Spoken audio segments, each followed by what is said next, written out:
Salute, salute, salute. How's everybody doing out here? Hope everyone is well. The streets are certainly buzzing throughout this off season. We've got another pack show tonight. Look forward to chopping this thing up with everyone out here. Salute to the chat, Knicks Streets fam, and salute to Replay Gang. Hope everybody is well. How are we doing all? We've got lots to talk about tonight. The preseason schedules drop as well, so I look forward to chopping that up. We're going to talk about some quotes after I met a former Jalen Brunson teammate earlier today, Josh Green, out here in Dallas, and it's going to be fun. We're going to be talking about Jalen Brunson's impact today on the Knicks, and what's Dallas going to miss as well. So it's going to be fun, and we're going to talk about the season expectations. Of course, we've got some power rankings that are out from NBA.com, ESPN, and I just want to get everyone's thoughts about how we're feeling about the season ahead. We're getting closer and closer to preseason, and yeah, it's going to be great as well. Should be a good one. Salute Lily Phillips, Kaiser Soze, salute. Will, hope you're well, fam. And the whole chat out here, New York Knicks Nation, we're the best in the biz, and we're a sleeping giant in all of sports, is the New York Knicks. Let's get straight into it. And yeah, like I said earlier, the preseason schedule was announced earlier today, which was a bit of a surprise.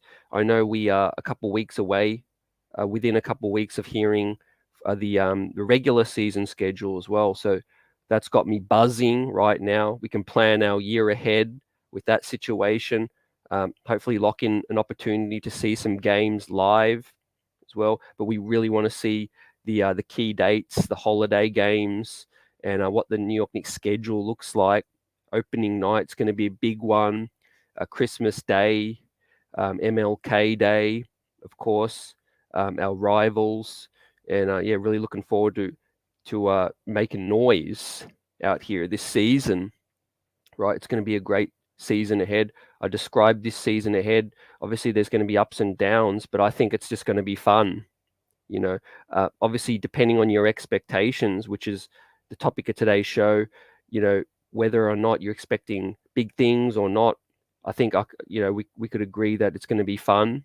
There's going to be lots of excitement as well with some incoming talent that we've brought in the center position, the point guard spot as well. The off season's not even done yet. The Knicks are going to be making some more moves as well, like we all feel. And salute Will. Yep, October 4. We are back in business versus Detroit. There you see it. October 4. Not long to go. Fam, how are we feeling about it? We always notice that the Knicks never play Brooklyn in the preseason as well. That rang true again this season. I had a little laugh to myself when I did see this as well. We don't play Brooklyn again, but who really cares about that with that hot mess going on over there in Brooklyn? But like Will says, I'm excited to play Detroit first up. It's going to be a great test. We got, obviously we know what happened on draft night with wheeling and dealing. They got Jalen Duren. They got Jaden Ivey, Cade Cunningham as well. It's going to be a great test first up in this preseason. And firstly, we noticed the preseason's shorter than usual. 4 games now. Ain't no messing around. Get in there, treat it like it's a serious game because there's only 4 warm-up games. And then Indiana, which we'll see in the power rankings tonight, slated to be the worst team in the East. So that's going to be interesting to see that matchup, whether we take it to Indy and just put the beat down on them. And I'm expecting a lot of the young players to hopefully get minutes back-to-back against Indiana, October 7 and then October 12. I really like that break between those 2 games as well. 4 days between those 2 games, which means a lot of, after 2 preseason games, there's going to be a lot of chances to practice and, implement some things, shuffle the lineups throughout this preseason. I think that's going to be a nice little break between the 2 indie games, like you see. And then a couple nights later, Washington as well. Washington are an interesting team this season. They got depth. They re-signed Bradley Beal.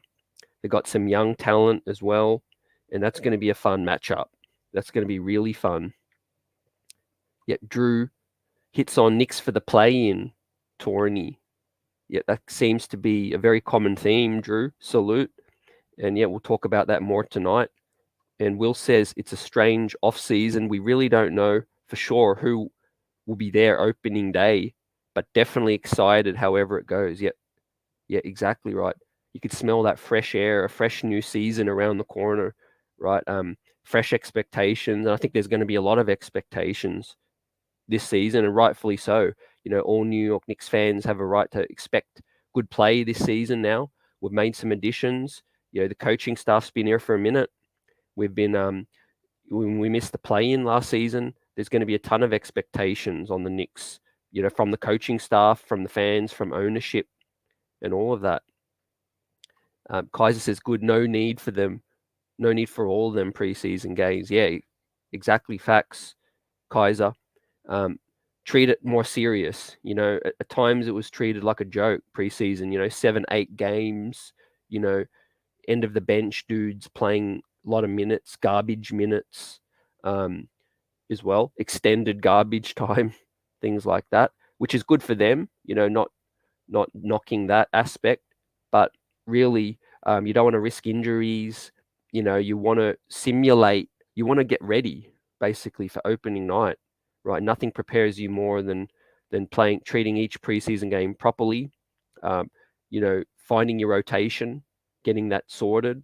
And I'm liking the fact that we play a variety of teams, both Indiana, which is expected to be really bad, Detroit on the come up, and Washington, who are expected to be around where we're at, in my opinion, around the late playoff, early play-in standing area. And Kaiser, the Knicks team, finish anywhere from the 6 seed to the 12 and missing the playoffs. It all depends how the young talent develops. Yep. How they're allowed to develop too, Kaiser. But I appreciate that point.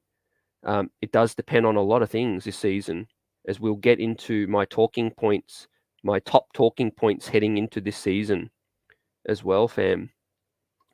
But with that said, we can never miss out on the good, the bad, and the ugly. And the good, Jalen Brunson's impact as well. We've got a lot to talk about tonight. Like I said, I met his former teammate, Josh Green, the Australian wing from the Dallas Mavericks as well. And he said Jalen Brunson was his closest friend on the team as well. There's some quotes between the two going back and forth on Twitter, which I'll bring up later. But just having a quick, brief talk to Josh Green at a store appearance today. It was fun to hear from him about their chemistry, their relationship. They FaceTime together as well, and the fact that he a foreigner felt the most comfortable and developed that friendship with Jalen Brunson, speaks to me like he's exactly what we expected him to be. Brunson's going to be just a great teammate for the Knicks young core as well. He's just a good guy. Josh Green described him as well, and we'll bring up more quotes soon. The preseason schedule, like I said, it's great to have that out now as well early. But we can chop this up on upcoming shows now with this preseason schedule, the rotation that we can expect. But like Will said, there's still so much to happen. We don't know who's going to be here opening night with these New York Knicks. But we can assume there's going to be maybe one big spider on this team and maybe a couple of players not here anymore. But who knows what's going to happen? That looks like that could drag on. So it's great to have the preseason schedule, and the regular schedule is around the corner, ladies and gentlemen. And with that said, that means prediction season is here as well. I love hearing from you all, Knicks family, about what you're expecting this season and what your predictions are as well. What's good, Almighty Finesse? Yep, I met him at the Culture Kings store appearance down here in my home city, Melbourne. And Josh is down here spending some summer, doing some appearances and stuff as well. Yeah, I think he's still got a bright future. Almighty, 3-and-D wing as well. And could he get more minutes now in Dallas? With Brunson out of there. Josh Green, great size, great frame, ability to defend as well. His offense is probably the area where he could develop the most. But we'll further talk that up more. And with that said, the season schedule dropping very soon as well. Twitter's and the internet's gonna blow up as soon as that schedule drops. I cannot wait. And it's City Summer Pro City hoops going on. We'll talk about that more tonight. And, what are your thoughts about the Knicks? Players are suiting up, but are losing some games as well. It doesn't faze me too much at all. I'm more on the positive side of things that these guys are out here, hooping and developing some chemistry. And with that, there's some bad, and that is reading into these Pro-Am games too much. Like I said, I'm not worried about the results of these games at all. And the talk of the Spider deal needing to be better than the Gobert deal, and some poor reporting that's been happening this season. But what else is new? The New Jersey Nets right now. And we'll see in these power rankings about to come up that people are starting to lose faith, and putting the Nets down there. They're sliding, fam. They're stuck between a rock and a hard place, finding homes for KD, Kyrie as well. And it's looking like the New Jersey Nets will be the worst team in New York again, back where they belong. And the tampering situation going on, I don't think anything's going to come of that as well, but it'll be ugly if the Knicks get any kind of penalty, I feel like, with that situation. And of course, Danny Ainge, his demands are ugly right now. The New York Knicks don't need to part with what he's asking for. Go out and find the better deal, Danny. Salute Still Dre. What's good, fam? What is good? Kaiser likes that Obi and Randall are playing together, killing all the rumors of tension. Yeah, I love that point you made, Kaiser, as well. We're not in the inside rooms and things, and a lot of speculation does circulate, which is very interesting. Truth is, only those guys really know their relationship, and it's all just speculation right now. At the end of the day, these guys are pros.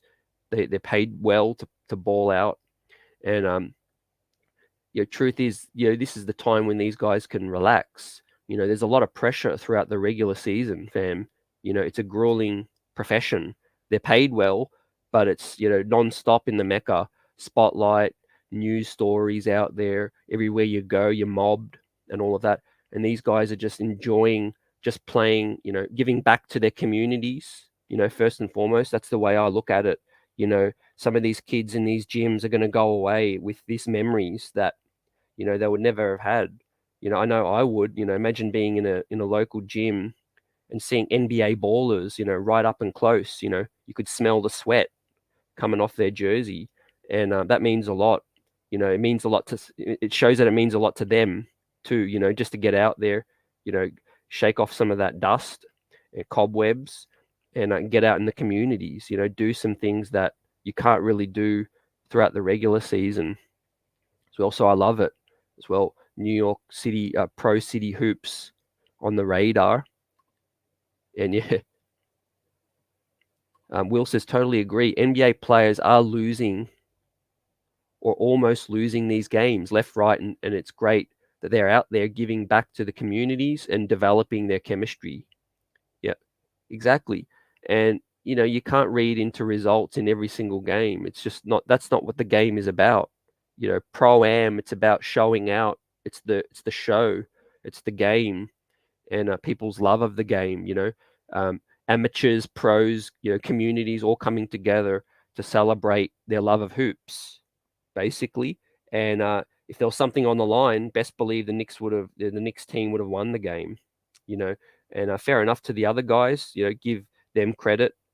Former pros, was it Jordan Washington as well, and Jordan Aaron and everyone else who's winning some games as well. That's good for them. It's a good look for their resume, well, to get some scalps and their former pros or current pros and former Division 1 college players, and they're here to with a chip on their shoulder to play out, right? But if you're an established baller in the NBA and you're a pro, you don't really care about these results too much.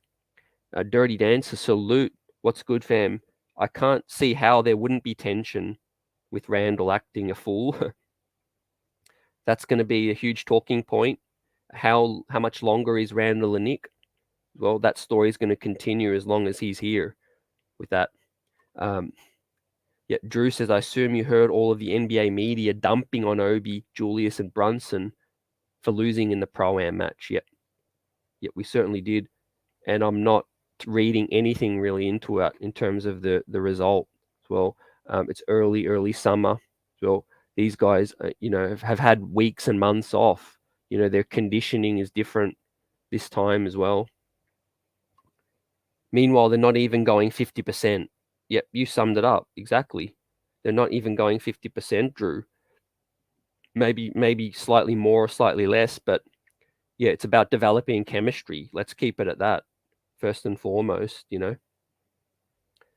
King Puppy, what's good? Welcome. Hope you're well, fam.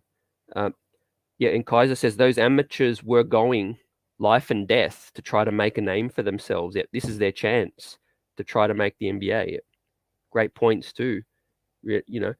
And me as a international hoops fan, I never discredit players that aren't in the league, right? There's talent around the world. There is talented players that aren't in the NBA, and they could put up on any given night, basically, as well. You give them a reason to ball out, and it's going to happen as well. And these games are glorified pickup games, basically like the All-Star games are now.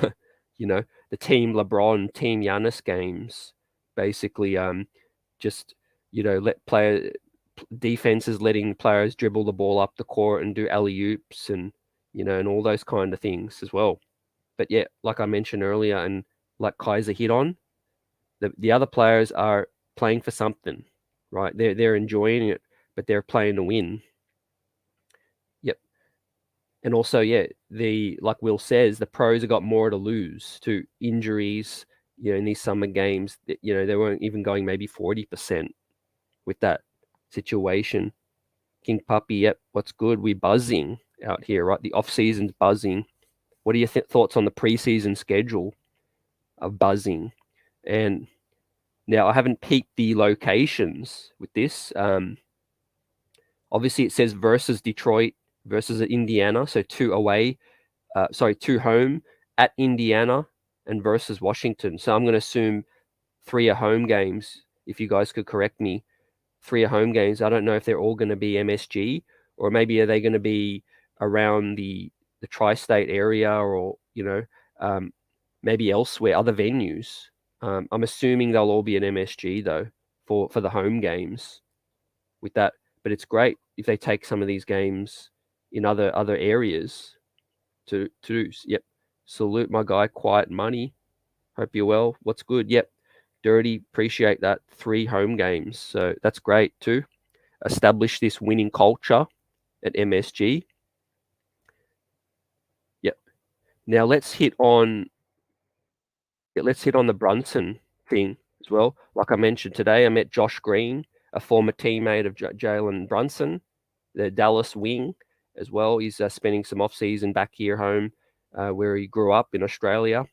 And as well, I firstly asked him about, how's Brunson, how do you feel Brunson's going to do in New York? And he straight away said he's going to miss him. And he made a point to make out that he was his closest friend on the Dallas Mavericks as well. So, I feel for Josh Green. Obviously, they're losing a talented player out there in Dallas, but Josh is going to lose. Has lost a good friend of his, on the team. So that's impacted him, and he made it a point to say that as well. But then he also said we just FaceTimed as well. So those guys are still tight. as you see back in December 28, Jalen Brunson tweeted out the words Josh Green as well. I'm assuming he had a great game or a highlight play. And then Josh Green reciprocated with the All-Star shout outs for Jalen Brunson as well. So that speaks to the chemistry from the two young Dallas Mavs as well, which was good. And yeah, he made the point that he's the closest with Jalen on the team, and and then they keep in touch, they FaceTime, and he said he'll be great for the Knicks as well. That's all he said. He said they'll be great. He'll be great. He's talented and he's young. When I asked him also, did Brunson take him under his wing? All he said was he laughed and he said that Brunson's young. So, I'm assuming, that they're very similar ages. Josh Green's a few years younger, but I don't think Brunson was quite like that mentor to him, but they were just really good friends on the team. Brunson's only 25, 26 years old. He's not really a vet mentor at the moment, but he spoke to how good of a teammate he is. Well, and that's what we want to hear with this situation. And you see the image down below with Obi, and I'm thinking, hey, is Brunson, is he going to be, rubbing off and making the same impact on the Knicks young players with Obi, Quickly, Grimes, these kind of guys, right? He's just a great teammate overall, as well as an international player like Josh Green, gravitated towards Brunson, and they developed that chemistry and that friendship, which was great to hear from Josh about that. And basically he is going to have a really good impact with his leadership on the court, but off the court as well. I think Jalen Brunson's calming influence as well. He's a good guy. He's basically the words of Josh Green. He's a good guy, and we've seen that come out in in quotes and everything we've been seeing so far from Jalen Brunson. Right, he's going to handle the media really well here. He grew up around the Knicks facility. His father was a Knick. I just think he's just going to handle this situation so great, and he's going to be that calming influence in the locker room and on the court as well. So Jalen Brunson, to me, could be the standout teammate, and bringing in a high character guy in this locker room is just going to really have that biggest impact. I think maybe even over his play as well. Yep. A dirty dancer. Appreciate that. Salute. Will. Yep. It was great. It's great meeting Josh. Yep. Yep, definitely. And Dirty says Josh is a good dude. I met him when he was in Tucson. Yep. For Arizona. Yep. Are you out in Arizona? Dirty as well. Yep. Yep. King Puppy. Appreciate that. Appreciate you, Quiet Money. Appreciate you, fam, as well. Drew says he seems like a nice guy, though. Now, if this was DeJounte Murray, that's who you met, might not be the same. Yeah, he's out there making an impression, is DeJounte. Yeah. Kaiser says Mitch and Obi are going to benefit the most from Brunson. Yeah. And RJ, I think RJ Quickly as well. I really think Brunson's going to take to Quickly he's going to take to Brunson as well. He's going to learn some things, some isolation game as well. I think that could really help IQ take his game to the next level with a better isolation game. With that said, fam, as well. So yeah, for Josh to say that out of all the Dallas Mavs, Brunson was the guy he was the closest with. Another young guard, an international player. It was great to hear, great to see with that. And if Brunson comes in and also, adapts to this situation, which he should really, really quickly with what's going on. He's playing Pro City with Obi and Randall as well. That's great for the chemistry wise as well. So look out for that, just to hit the ground running. And we were talking about Brunson's fit more with on the court. And today, Ian Begley dropped a great piece which he spoke to an analytics consultant there. You said Jalen Brunson is an immediate value add to the Knicks offense in the loudest area of guard play by providing the team with a bona fide high efficiency threat in pick and roll. That's music to my ears out here. Yep, the loudest area, a value add. I've been crying out for the Knicks to play more pick and roll, and I'm salivating at the fact that seeing him play pick and roll with Obi, with that situation, right? Jalen Brunson and Obi, Brunson and Mitch, Brunson and Randall, if he's here as well. Like Kaiser spells out, Obi and Mitch, the big men, guys that roll to the cup with Forrest, playing in that pick and roll with Brunson is going to be great. Diversifying this offense that we want to see more, right? And salute Sherwin and Cormega in the house. What's good, fams? What's good? Sherwin, not a fan of IQ yet. We've spoken on this. The Knicks is not going to re-sign him, you feel. We might have to trade him when his value is at the highest. Now, I love IQ, but I also been saying recently, I think he is the odd man out if a young player has to go in the Spider deal. Just like you said, based on the fit with this team moving forward. Will says ESPN ranking us fairly for once. Love the Nets. They're in the play-in with us. Times are changing, Will. Generations tick by, and there's a new day for us in New York. Right, we are the most stable franchise up in this piece. Yeah, so I'm loving hearing the quotes from you guys as well. You all seem to agree. Jalen Brunson's impact, in the locker room is going to be huge. We basically blew up like a grenade down the stretch of a lot of games last season. We lacked that locker room leader. We lacked a calming presence that could run the team down the stretch, especially when D Rose was out. And I feel like Brunson's just going to be that value add in all areas. Like you see, a great teammate, guys just glowingly speaking of him as well. And the fact that they're keeping in touch with former teammates. So that has me so excited as well. What are you guys feeling like his biggest impact will be as we continue to chop up these early expectations? King Puppy, 10 seed, guess that real with what we have, but rather be at 8 or 7 somehow. I don't sleep on that either, King Puppy. I think that, to me, that is very realistic. I think even if we made no upgrades further, we made no upgrades based on what else we have. I think guys are ascending still and improving from within. Improvement from within is the biggest key. With Mitch ascending, Young, RJ, Obi quickly, Grimes, Cam, the wild card up in this thing as well.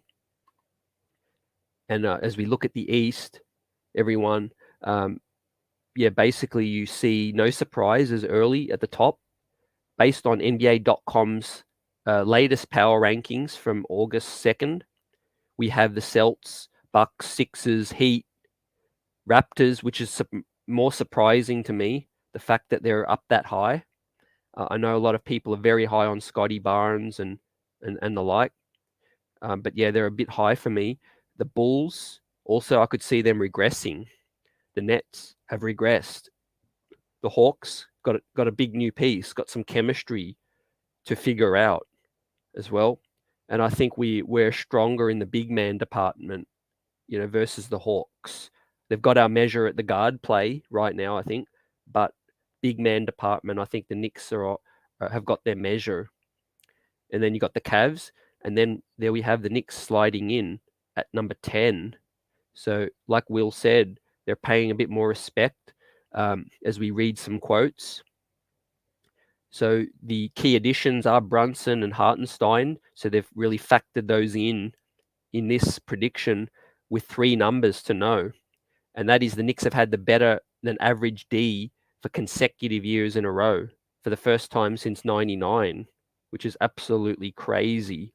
Obviously, Tom Thibodeau's brought some identity, better than average D. I still feel like we need more defensive wing, and we need to play Grimes more minutes. But you got to give some credit to Tom Thibodeau with Evan Fournier starting last season, and our perimeter D sucked. We rectified things later in the season. We corrected the ship, and we're able to finish with a better than average D for 2 years running. So that's music to the ears of Knicks fans. We pride ourselves on playing solid D. Unfortunately, our offense was a bit of a mess last season, and that's going to be fixed, I feel like, with some additions we have. We have a center, a big man that can block and can stretch the floor a little, and maybe more with some development. We have Obi that can stretch the floor as well. Hopefully, Randall has a better shooting year if he's here. And of course, I think we've just improved with the guard play with that situation. And that's serious improvement. Jalen Brunson is a borderline all-star heading in, I think, into this team. He's the Robin to Luka in the Western Conference Finals. So that's no joke. And I think it's very fair where they have us right now, up in 10, in terms of who I think the Knicks could most realistically jump and be better than. I think it's the Cavs and the Nets and the Bulls and the Raptors even. Well, obviously we'll see what plays out with Brooklyn and the mess they're in right now. However, I think the Cavs, Nets, Bulls, Raptors, I think we could take it to all of those teams right now with our current squad, and the upgrades we have made. Sherwin says, CT, I don't agree with Vegas. I don't see how we'll have a better record than Washington and the Hornets in this situation. Yep. I appreciate those thoughts. Those teams are going to be interesting, Sherwin, no doubt. The Hornets are on the come up, but I think they're factoring in a bit of mess going on with Miles, I think, Sherwin. And I also think Washington has depth, but again, it's got to be execution. They still rely a lot on Bradley Beal with that fam. I think Washington, sometimes having too many pieces is worse than having not enough. Again, it's going to be tough for their rotation. They've got extreme depth with that situation. Drew says still not Obi's bounce, but Obi's a genetic freak. Although TJ Julius should catch Lions now. King Puppy, we are the future, right? Yep. Future in the East. Ainge crying in his corner because he realizes Leon now playing 4D chess this time, right? Absolutely. And King Puppy, Jalen in the East is going to be a problem. Fire out here. Yep. Proper point guard play, man. New York City point guard play. And what's going to be the biggest impact offensively, I think, is pace. King Puppy, chat, everybody. I think we're going to be able to get up and down a lot quicker now, having that assured, steady hand handling the rock now. I don't want to see Julius bring the ball up too much. I want it straight to the point guard. Guards, get it up the floor real quick. Julius, get down low, get in the paint. Get in your spots to catch and shoot, make quicker decisions out here, ladies and gentlemen. If Tom Thibodeau can have our defense better than average for a third year in a row, which I think is realistic, we got good rim protection now, then we should be able to play a lot faster pace and our offense catches up, then we could seriously surprise some of these teams. Up in here, JJ, up in here, salute. I'm saying 10th or 11 with about 40 to 41 wins. It's a solid roster, but the East is so stacked. Yep. The East is no joke. JJ, and welcome, salute. Hope you're well. Good points there. 10 and 11, I think that's a solid base to expect. Certainly it will be quite disappointing and surprising if the Knicks miss the play-in again.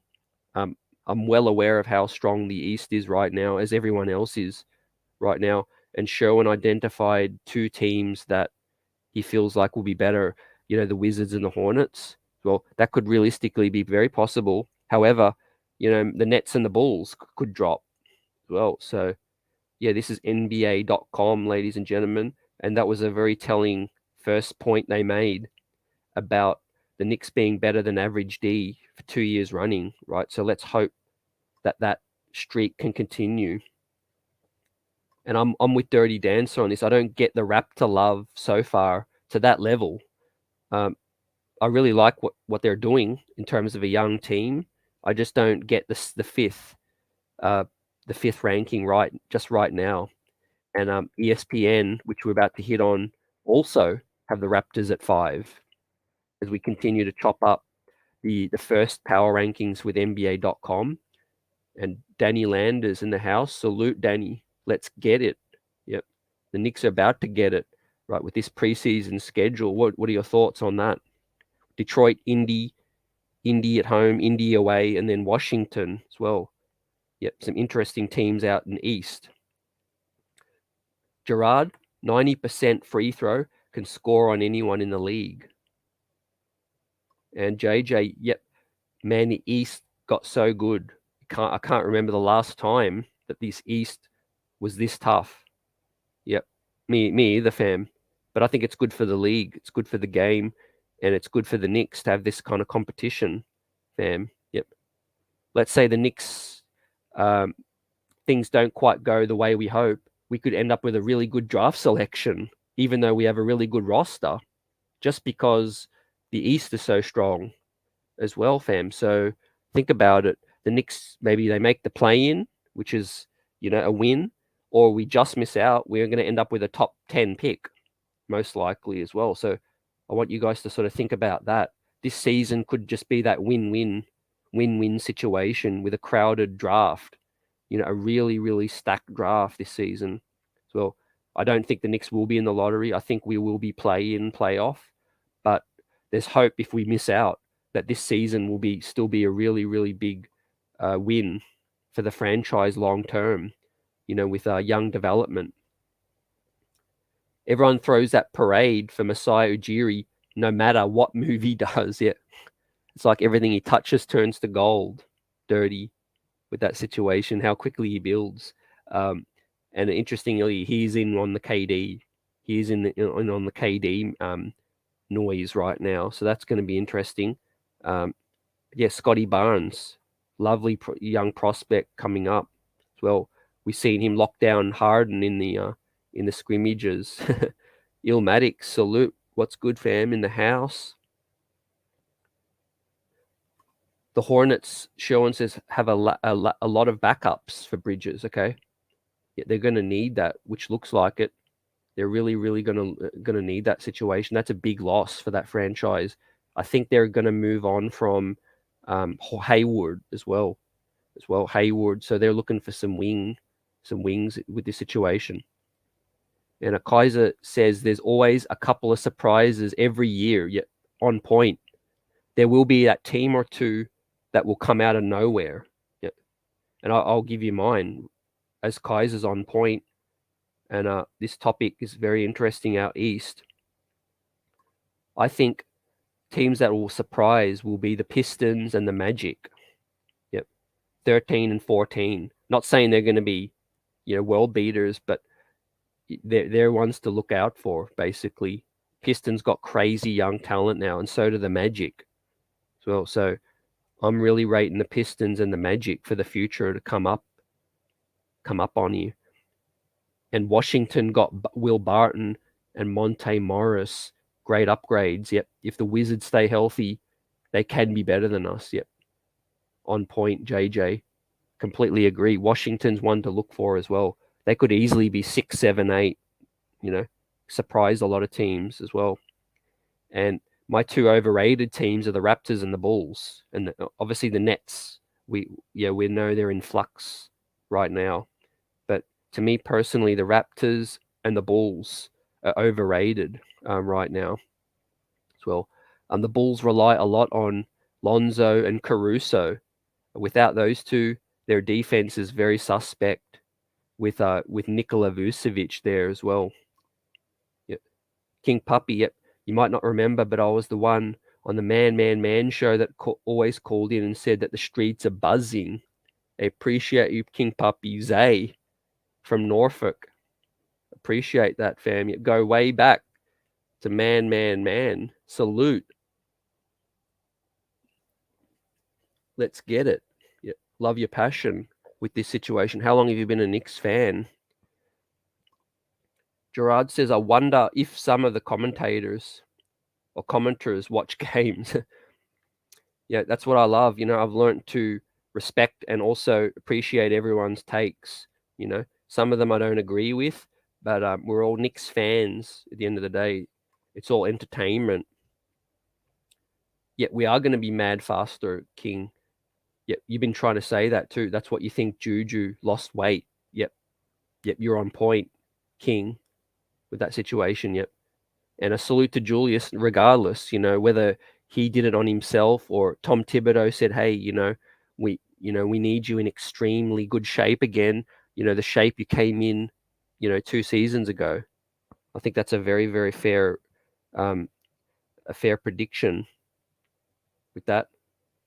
And Sherwin says the Nets can still be the best team if KD and Kyrie stays. Yeah. I still wouldn't have them better than the Celtics or the Bucks.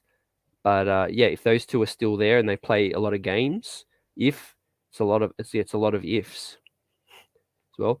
And like Dirty hits on with Fred VanVleet, if he misses 20-something games a year, and they don't even have a backup point guard, yep, just a bunch of lengthy dudes, yep. They got I think Malachi Flynn. I know he might be one of their backups, Corey Joseph, or something like that. Sherwin hits on Chicago got better last year. I got to take a look at some of their additions.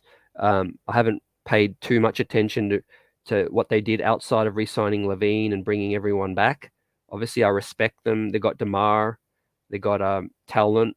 I just don't see them being a bona fide 5-6 seed. I think they could regress.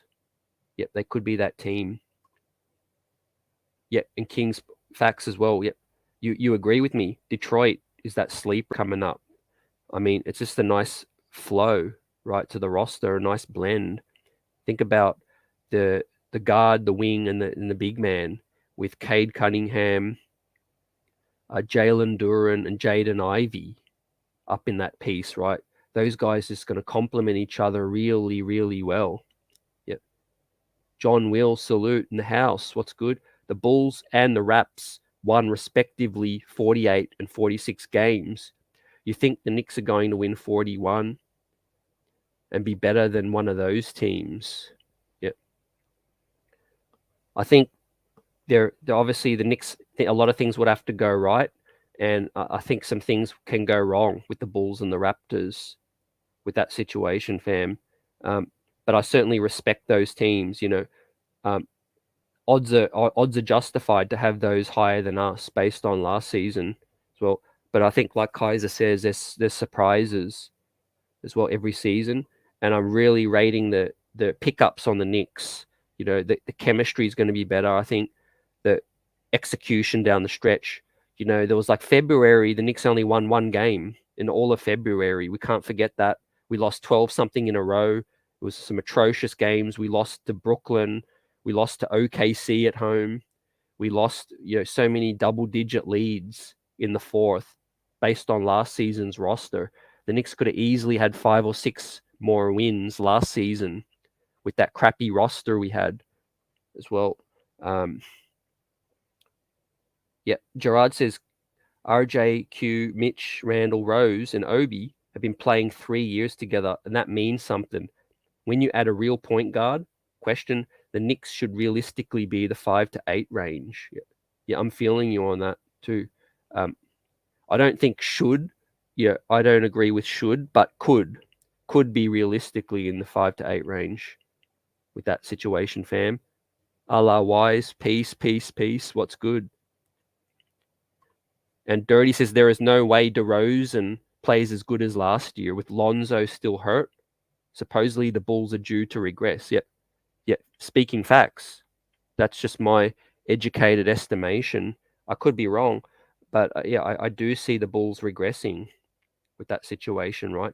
Caruso, Lonzo, there's a lot they rely on there. John says the Bulls were hurt though all last season. If that team stays healthy, they're very dangerous. Yep. Good points there too, John. I appreciate that. The Bulls are still dangerous. Yep. Best believe. But I also agree with Dirty as well. It's going to be hard to see DeMar, I think at 34 years old, having a better season than last season. It was basically a career best, just about. Yep. King says same here. Yeah, Kaiser, I got Philly being better than Harden, with Harden returning to form and getting completely healthy. Yeah, if he's in great shape, to Kaiser. He also left money on the table for the Sixers to get more support. Yeah, I gotta salute that, appreciate that. Well, they mean business to Philly. Best believe their window is wide open right now with a Joel Embiid, heading into his prime, later end of his prime, with some injury concerns and things like that. They mean no joke right now up in this piece. Yeah. No team with KP is better than us. Oh man, you hit on that.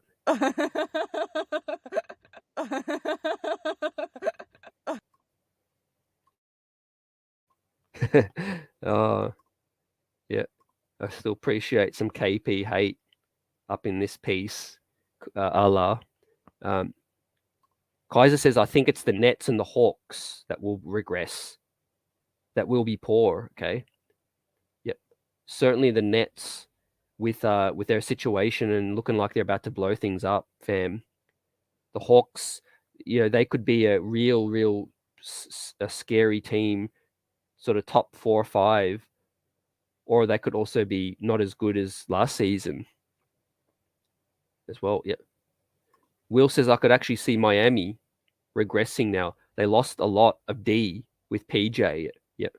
Backing things up as well. Will, I appreciate it. You mentioning PJ with that. Yeah, you could certainly identify some key losses there.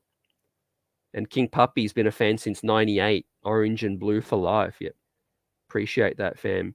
Beautiful years there. The late 90s, 97, 98, 99. Good time to start being a fan. One of my favorite teams, yeah, that 99 team as well. I was in high school and yeah, I just, yeah, it was just magical. It was absolutely magic, that run they went on in 99. And some of my favorite Knicks from that era. JJ asked, do you think the front office told Randall to lose weight and get quicker so he could possibly play some small forward just to get Obi more minutes at the power forward spot? Yeah, I do think that's possible. JJ, yep. And, when your back's against the wall and you had a down year, pride kicks in as well, JJ. You know what it would mean to a player to be a first-time All-Star, All-NBA, second team, and a most improved, only to be what he was last season and missing out on everything. Well, I really think like Julius is going to come in with a chip on his shoulder this season, right? And the images of him speak louder than words, in terms of the shape he's in. Yeah. Still, Dre says the Bulls D won't hold up for the whole season. Yeah. Sherwin points out the Bulls have Drummond and Patrick Williams as well for a full season now. Yeah, that's interesting. Patrick Williams is nice as well. I think, yeah, with Drummond, we know what we get. We know what we get with Drummond. John Will, the Bulls are up and coming, and don't sleep on them. Yep. They're definitely a force in the East, but I could still see them regressing. King Puppy, they also could have had more minutes if we would have hit our free throws, more wins. Sorry, if we had hit our free throws. Yep. Great points with that. Great points. Yeah, I agree with Sharon. Dalen Terry could be one of the biggest rookie surprises as well. Yeah, he could be the Scottie Pippen part 2 for the Bulls. Yeah, Appreciate that. I forgot about the Dale and Terry pickup. That's a really solid pickup for the Bulls. A really great value selection. Drew says Hawks made a panic move because their Mickey Mouse season was the fluke. They think adding DeJounte is going to solve the issue. Yeah, look, it's tough to play with Trae Young too, I feel. He's a very, very ball-dominant guy with that situation, right? That's going to be interesting to see how the DeJounte-Trae dynamic works out, fam. And John says Lonzo is healthy. Just because we haven't heard anything doesn't mean that he's hurt. Yep. So John either seems like he's plugged in or is a fan of the Bulls. Yep. So we've chopped up what NBA.com thinks, and for once, I could see the respect here with this situation. They also show that they've backed up some points. With the second point they make, Knicks saw the league's biggest jump in percentage of their shots that came from the three-point arc from 2021, which is 34%, 24th in the league, to last season, 42% at 7th. But they saw the third biggest drop in three-point percentage as well. The third biggest drop. So yeah, shooting did regress a lot last season. And of course, Randall's big shooting year had a lot to play in the season before. And Randall and RJ's inefficiency that it hits on. Now, key question, can Randall bounce back? I'm assuming, can Randall rebound? Question mark. Can Randall bounce back? Brunson gives the Knicks some much needed juice off the dribble. Yep. Handling the rock, handling the offense.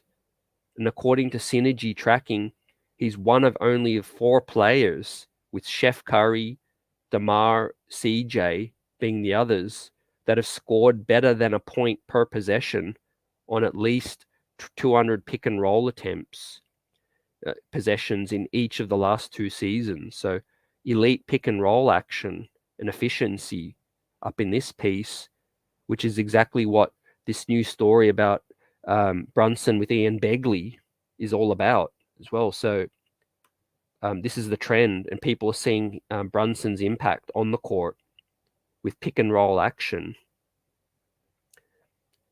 That's what I love to hear. That's music to my ears.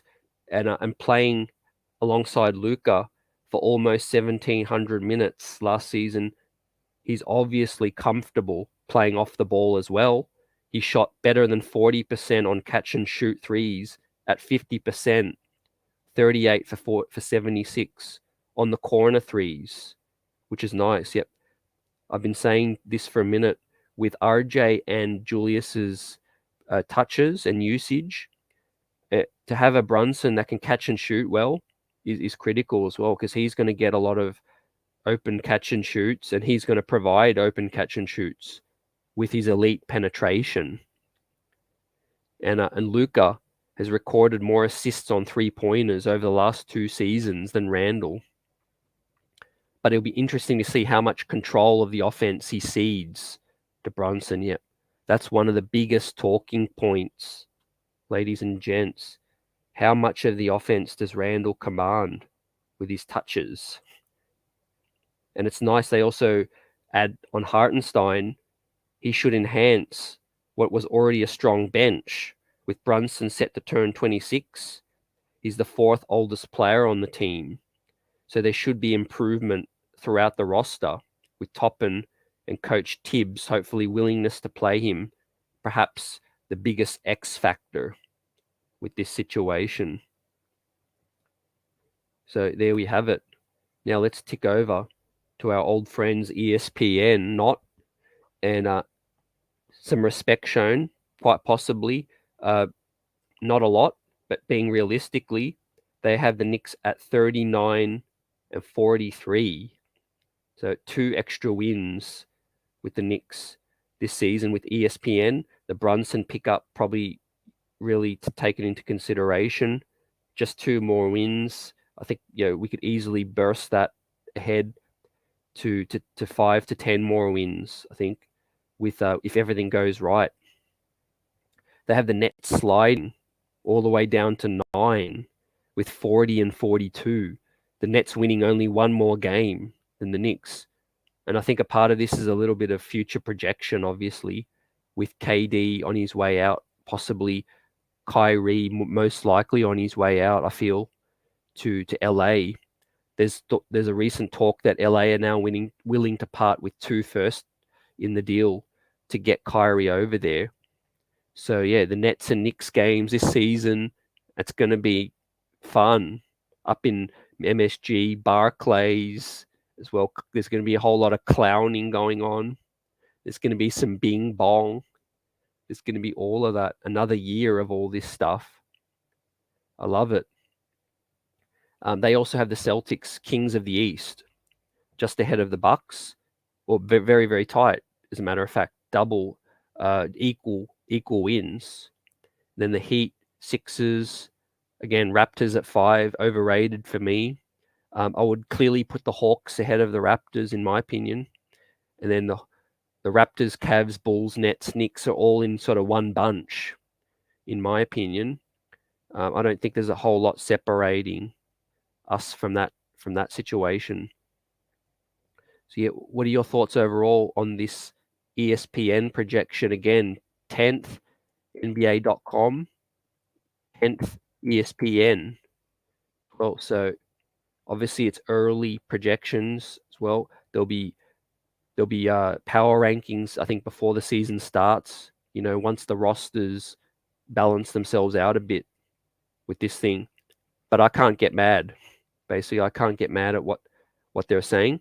I think the Knicks fan base should realistically expect us to be in the play-in conversation, whether that's 7, 8, 9, 10, 11, 12. A lot of it will have to do with how the new pieces play out, how the returning players elevate, the coaching staff as well, additions of Rick Brunson as well. Does Johnny Bryant start to have more of a say as well? His development with the young players is going to be critical. I'm really looking forward to seeing Johnny Bryant continue his development with IQ and also with Brunson up in there. I've made my thoughts about Deuce. I think Deuce McBride's on the outside looking in.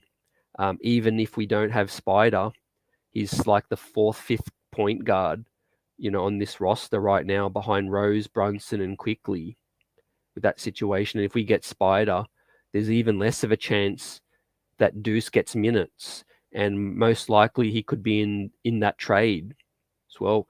I'd love to keep Deuce, but he is still a project. He's still requiring development, playing in the G League. I think he's deserving of NBA rotation minutes, but, there's just too much of a logjam for us with Deuce McBride.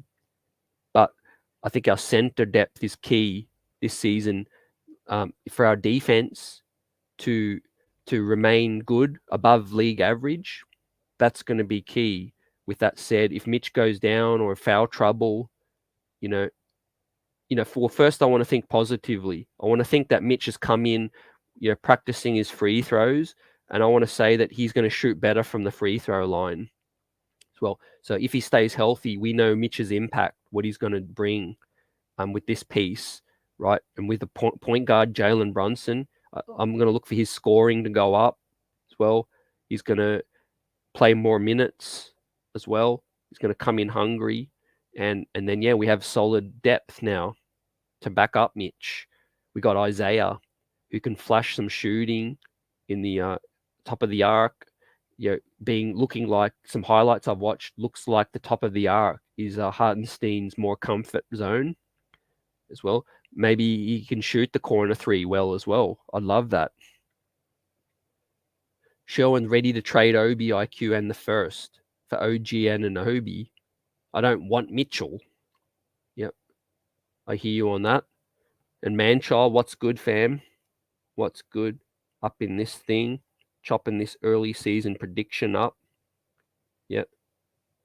Drew says, if I bet on sports, I'd take the over on the Knicks wins if ESPN has them winning 39. We won 37 with an emotional Julius. Yep. good points there, Drew, with that situation.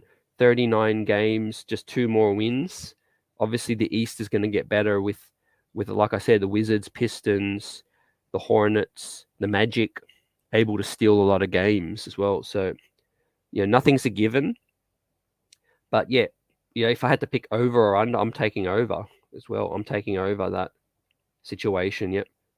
We'll see. We'll see Brunson's impact and just how much it is for this team, man, on and off the court. Yeah. King says also think ESPN is pretty decent with that. Could have been worse. Yep. Yep. Definitely some respect shown. Now they could have us leap the Nets. Let's say they lose KD, Kyrie. The Knicks should leap the Nets, I think, in these power rankings as well. But yeah, to have us better than the Hornets and Wizards, 2 teams that they were previously pretty high on, does speak for our upgrades, I think. Yeah. And Dirty says we're probably going to have Mitchell, Donovan, Spider, Mitchell. So any projections right now are a little worthless. Yep. Yeah, I could see that being the case too. This is the early look at Dirty in this situation. And Sherwin, I have a son Randall's age. My wife thinks the New York fans are bullying Randall, and my wife is a former child counselor with that situation. Yep. Sherwin putting his thoughts out there on that situation. I just think the Knicks fan base, Sherwin, is so passionate as well. If Randall, Randall got the love that he got, so I don't think it's bullying on Randall with any situation. I think you perform and you get the shine. You don't perform and you don't get the shine. You get a lot of hate, basically. If a player like IQ stunk it up or Obi stunk it up, they would get hate as well, as was the front office who drafted them. And Manshot, I could see us winning 45 this coming season. Yep. Thinking positive there, fam. Obviously, yeah, I see the point guard play being the biggest factor in this thing with winning 45 games. Like, we're going to be tough to defeat closing games out now. We got options. I think we got versatility now, I feel like. And Randall better show up. Otherwise, MSG is going for his head. Yep, on point, man-child, as well.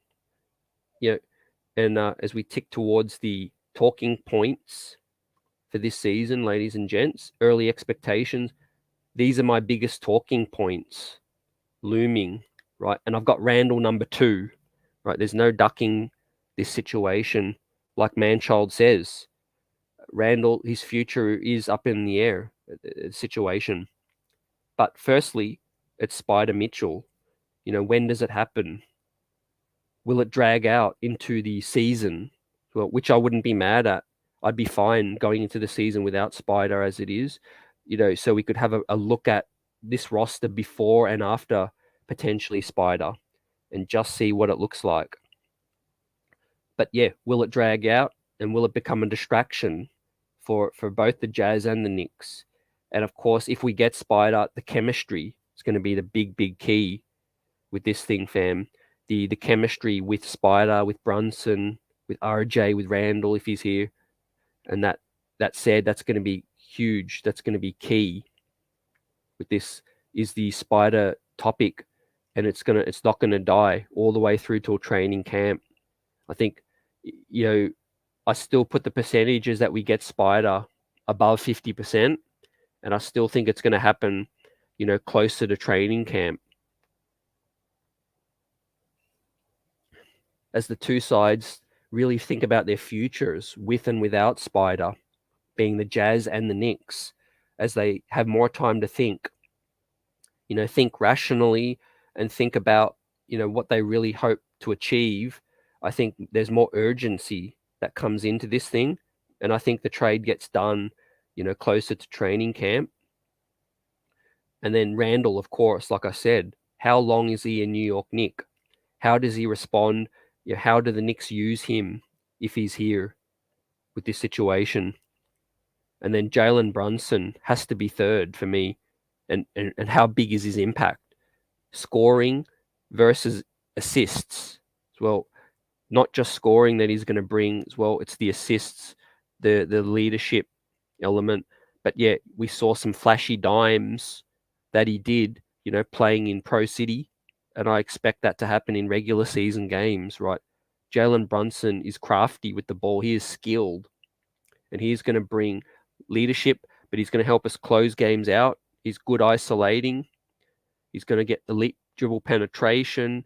The defense will collapse. He'll get other guys catch and shoots.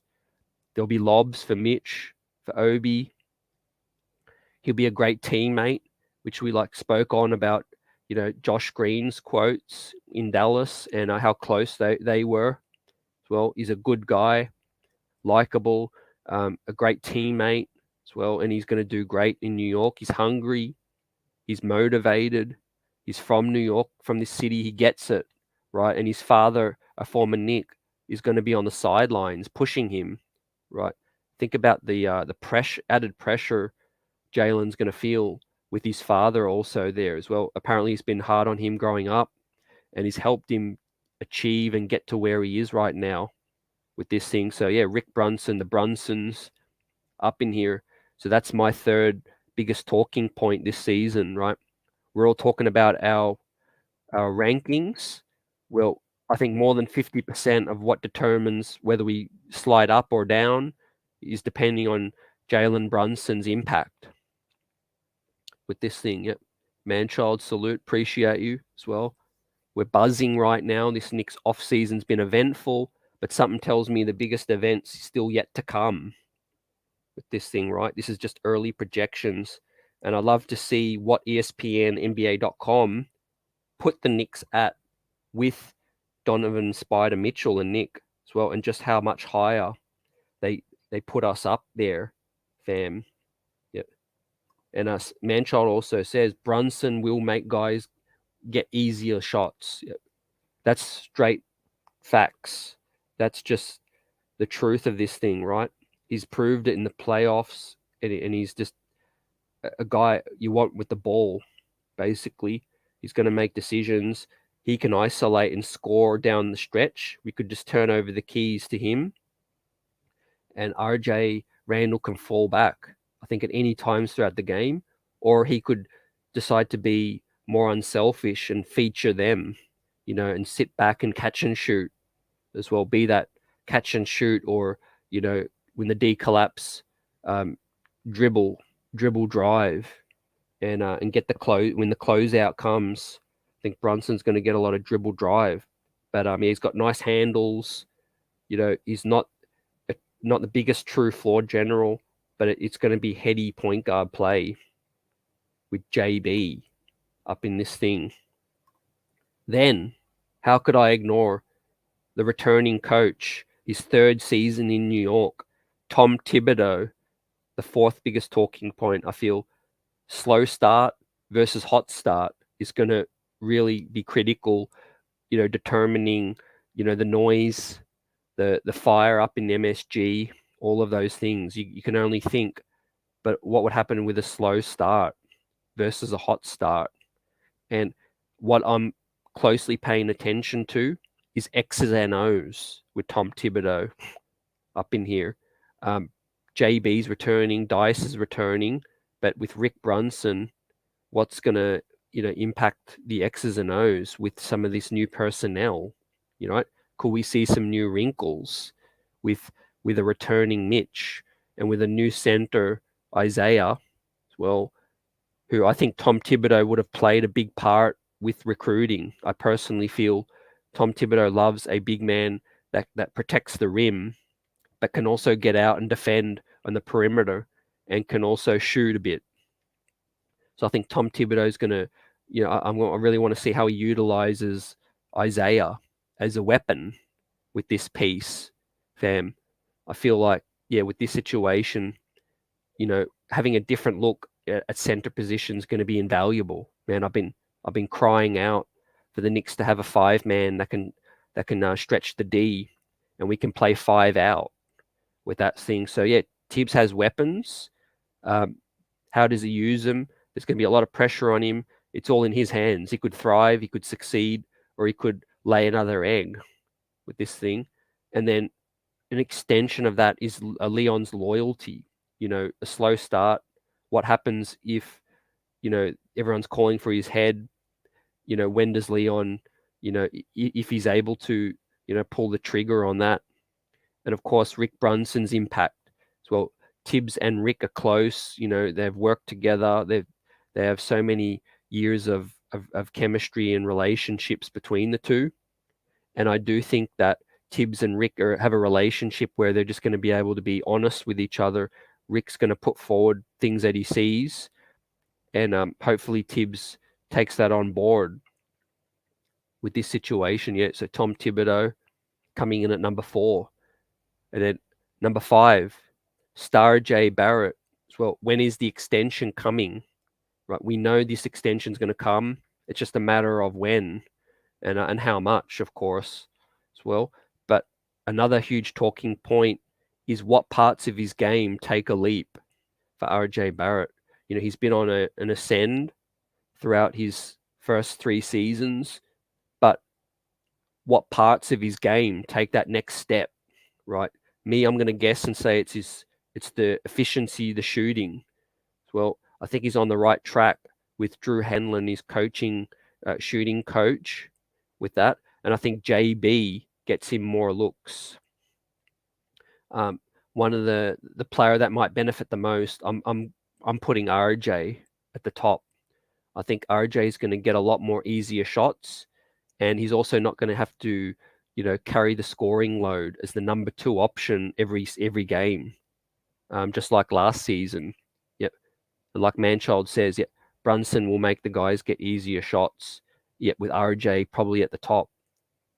And Manchild also says, I would like to see how Randall will be without the ball in his hands. Yep, that's critical too. Yep.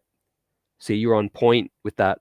So I could easily include that in the Randall talking point with this thing. How does he look with another bona fide offensive option up in this piece, like Manchild says? Yeah, and RJ will get his bag before the season starts, okay? Yeah, maybe they do want to get that out of the way, like Manchild hits on. Yeah, appreciate that. Yeah, so when RJ's extension comes, it's going to happen. But what parts of RJ's game do you think is going to pop the most next? I think shooting and handles as well. We all know his efficiency finishing at the rim needs to improve with RJ. Yeah, quite hits on the money there. RJ's extension is that elephant in the room. Yeah, facts, right? It means a lot for the future direction, fam, in terms of, the number, what they value RJ at, and what they're willing to pay him, will determine, I guess, will be determined by his play as well, if it hasn't happened before the season. Yeah. JJ more on the cautious side of things, to be careful giving RJ a huge contract, as he hasn't shown enough yet, and with very flawed parts of his game as well. So it is a situation where I think the front office is not in any rush, fam. I think they want to do their due diligence and give RJ, I think, some time to come in, in the off season, in the preseason, come in as well. And I think the two sides will come to a number they're okay with,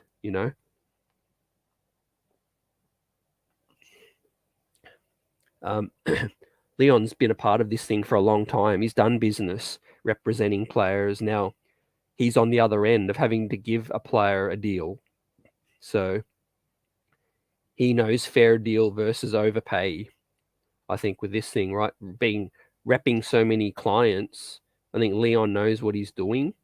But yeah, it's in RJ's hands to really, really show out early this season and get the full bag, or get as much as he can.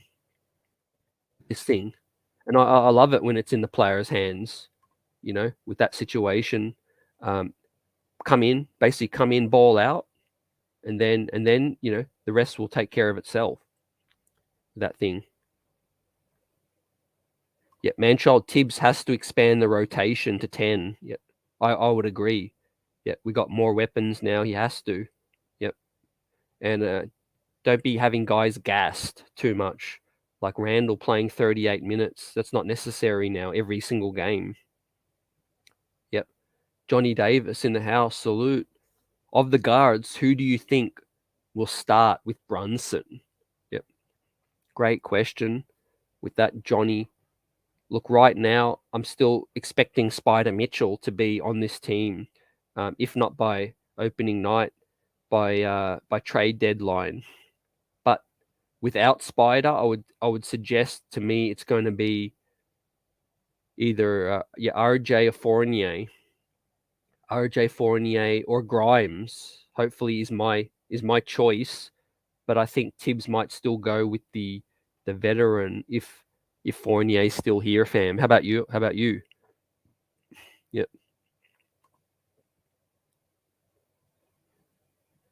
Yeah, Johnny Boy in the house. Brunson posted you on his story on Insta. Okay, appreciate that, fam. Johnny Boy, that's what's up. Yep. Brunson posted you on his story on Insta. Yep. I got to get on that, fam. Johnny Boy. But yeah, like I said, it's no lies what I'm talking about from earlier today. You know, when I spoke to Josh Green, a fellow Aussie, and my Dallas wing, who's expected to have a big year out here. I was pretty high on Josh coming in as well. He's got my support as well. But yeah, those guys were close. Like you see, December 28, those guys were going back and forth, and we're doing their thing with that situation. So yeah, I love it. And yeah, that just speaks of what a great teammate we're getting. You know, just a good guy, which is what we want. You know, we want ballers, of course. We want dogs, but it helps if they're a good guy. You know, players want to play with, and you lay it all out in the line for. You know, with this situation, fam. Yep, absolutely. JJ saying, yeah, I wouldn't say that I hate RJ. I just totally disagree with some Nick fans that I hear when they call him untouchable as well. Yep. Yeah, that's very valid as well. Yep. Appreciate that. You know, everyone's thoughts differ. That's what makes us all different up in this thing, right? And we all love different qualities in a player as well. You know, there's different ways to build this thing to being a winner as well. But I love RJ, but there's nothing wrong with also being diligent as well. He's going to get his extension, like I have as a talking point. He's going to get it, but when is it going to come? You know, and when is it going to come and how much? Well, we got time on our side with this thing. Remember, Mitchell Robinson, ladies and gentlemen, everyone had the odds at Mitch not returning. Well, but at some point down the line, something changed and we valued Mitch. You know, maybe we really valued him all along and we were willing to go as high as 15 mil, you know, but it was just negotiating. That's all it is, you know. There's no shade on a player. It's negotiating. We see what the market dictates, and they decided to bring Mitch back, you know, up in this piece. So yeah, with that said, yeah, I'm really, really high on RJ, but yeah, I really want to see, you know, parts of his game shine up in this thing, you know. Yeah, yep, and it does look like the Insta stuff is popping off with as I'm just looking at this live with Jalen Brunson. Yep. Looks like some things are popping off with that. Yep. Yep. As he quotes Josh Green and the Knicks Buzz show, fam, salute. We're all up on Jalen Brunson's story right now, so that's love. I appreciate that. And Quiet Money got the question, when we had Elf, was the ball in Randall's hands? That's a good question, a good point. I think Elfia definitely had the ball in his hands a lot more. Yeah, with that. Elf did have the ball in his hands quite a lot with that situation. Yeah, it's hard to go back a couple years. I can't fully recollect the whole season. It was a bit of a blur for me with that one. But yeah, I do feel Elf had the ball in his hands a lot with Randall here. Paul says team ball. for RJ with better shooting percentage. Yep. Team ball for RJ with better shooting percentage. Yep. No lies there. Yep. That's what JB, I think his influence is going to have up in this thing as well. Yep. To quiet money. Yeah, man. RJ doesn't do anything well, real well, in my opinion, just to be a number 1 or 2 option. I think he's a good role player on a great team. A lot of people do agree with you, JJ. I've spoke to, you've seen the shows with B-Ball Breakdown, Coach Nick. Mark Berman's not the highest on RJ as well.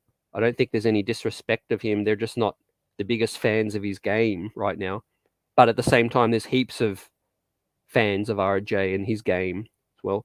And in terms of, keeping expectations realistic, right? He's in his 3rd year, basically, or coming into his 4th year. So, yeah, there is a situation where, we're right to have complete faith, that he's going to, turn out to be something big for this future. And then young core, how much does Tibbs use them? And who shines the most up in here is huge with this situation. The chat was mentioning a 10-man rotation. We really need to see that with the 10-man rotation. I think Tibbs has to evolve that way. What are your thoughts on that? Right. Of course, our depth could be bleeded quite a bit with a Spider trade, but I think there's still going to be some pieces here, right? And Todd needs to adjust and utilize a 10-man rotation. That's just my thoughts on that thing. Kaiser says the problem was Elf couldn't hit a J to save his life. That is very, very true. Absolutely right. There's a difference now. We can pick and pop, pick and roll, pick and pop now with Brunson, who can shoot with this thing. Yep, that's nice. Yep. Manshot, RJ is a hard worker. I can see him become an all-star this year, if not next year. Yep. That's the biggest thing going for RJ, in my opinion. Why I'm really confident with him that he's going to improve. I'm trying not to evaluate him fully right now, but it's about his improvement because he is a hard worker. Some guys just aren't the most skilled. Jimmy Buckets, in his first few years, people didn't have the kind of raps on Jimmy Buckets that they do now. He wasn't close to the player. And Kawhi Leonard as well is another one. Yeah, Quiet says, so why do people think that he wouldn't work with Brunson? Yep, good questions there too, fam. Yep, I think it's more his willingness to play off the ball. Basically after having such a great year, and he really wants to be the guy here. Quiet, I think he still really wants to be that guy, but he'll want to get a lot of offensive touches and score. Score his numbers as well. But I don't think there'll be a major issue. I don't think there'll be a major issue with those three. I think it's about coaching, getting guys, in the right spots, and doing their thing. And salute to Jarvis, fam. What's good? Hope you're well. Salute. Paul, do you really think this coach will adjust? Question mark. That's the $1 million question, fam. That's why Tibbs is the 4th talking point looming for this season. I think he'll be more willing. I don't know if he'll do it fully, but I think he'll be more willing, Paul. We've heard quotes from people close to Tibbs, saying he privately realized some mistakes, that he should have played some younger players more. Now let's see how much he's willing to adjust, and do that. Yeah. Almighty Finesse has got his full support. Yeah, Tibbs is a good coach. I think he's better for a veteran roster as well. And I think he'll be very, very happy that Jalen Brunson is here as well. Yep. Close to the family. He's known Jalen since he was a kid. Basically, yep. Manshot, it took DeRozan 4 years to break out too. Yep. Nice points there. Yeah, fam. Appreciate that. Quiet says, I personally think that's too many players for a coach that has a firm defensive principles to try to make it work for the 10-man. For the 10-man rotation, I assume, yeah, you personally feel like that's too many for the coach. Yep. He does have firm defensive principles as well, like you said. Yep. That to try to make it work. Yep. And Johnny Boy, if you had to choose between IQ and Obi, who would be in the Spider trade? Who's more likely to be in that deal? It's tough, but I'll give it straight. I think for me, IQ should be more likely to be in the deal based on fit, because you got to think we got to pay him in 2 years' time with all the money that Brunson and Spider would be earning. I think, IQ's, he's basically assigned to being the sixth man, and then you got to look at paying him. Whereas Obi is a better fit. I think he's a big man, and you're paying guards a lot of money, so you need roster balance, Johnny. So, but give me your thoughts on that situation. Yeah, quite. It's not just Tibbs; it's the roster's lack of top level talent.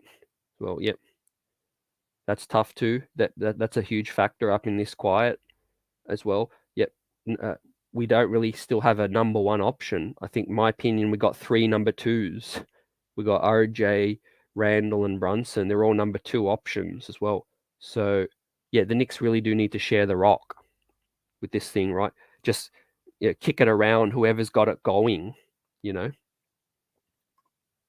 Almighty finesse Tibbs, give Tibbs the right player, as you said, and he'll get it done up in this thing. May 4th, salute. Allah, some of these guys couldn't break out with monkeypox. Johnny, because of Brunson, I have a feeling that RJ will be in a better position to finish now at the basket as opposed to shooting from the field. Yep. Yeah, there'll be a lot of secondary action, fam. Brunson will get penetration. He'll kick out. RJ will get secondary action. He'll get penetrations that way as well. Yep. Also, maybe some pick and roll. Hopefully, there's some post-up action as well. But look for those two to get out on the break. To Brunson's speed with RJ getting up and down. We all know, RJ's strength, is getting downhill with that thing as well. So, yeah, for me, offensive key, I'm looking for the Knicks to play faster, much, much, much faster with this thing, and get into it, get into their sets quicker, get easier shots, easier buckets, make easier plays, just with 3 number 2 options, just share the rock. That's just what I want to see, man. Unselfish ball. Well, that's the thing. Yeah, exactly like May 4th. That's the beauty of this NBA. You just never know with this thing.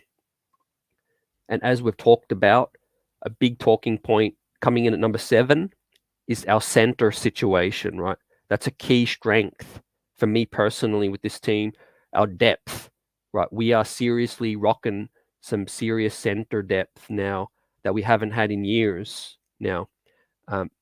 Whether guys are in foul trouble, mixing and matching with different lineups. We could play Randall or Obi at the 5, and of course with Mitch, Isaiah, and Sims, all deserving of mins, man. There could be looks where there's a defensive opponent at the center position, and Isaiah Hartenstein is the right look to pull that guy out, such as a Rudy Gobert, such as a Cat, and those kind of things, right? Embiid, right? You can pull that person out the paint, then it's open slather for Brunson, RJ, Randall to get downhill, right? And cause havoc, get into the cup as well. So you guys know my thoughts on a stretch big man. I've been longing for that, and I think Tom Thibodeau has been longing for that as well. And also, let's not assume that Mitch might not come in with some improvement as well. He's been shooting free throws better as well. They've given him the bag. They've invested in Mitch now. Let's hope that there's some some things in the future in the pipeline where we can see him take some mid-range as well if the center sags off drastically. Almighty says, I like how when we winning, the coach gets no credits, but when we losing, the coach gets all the blame. Yep, I can appreciate that.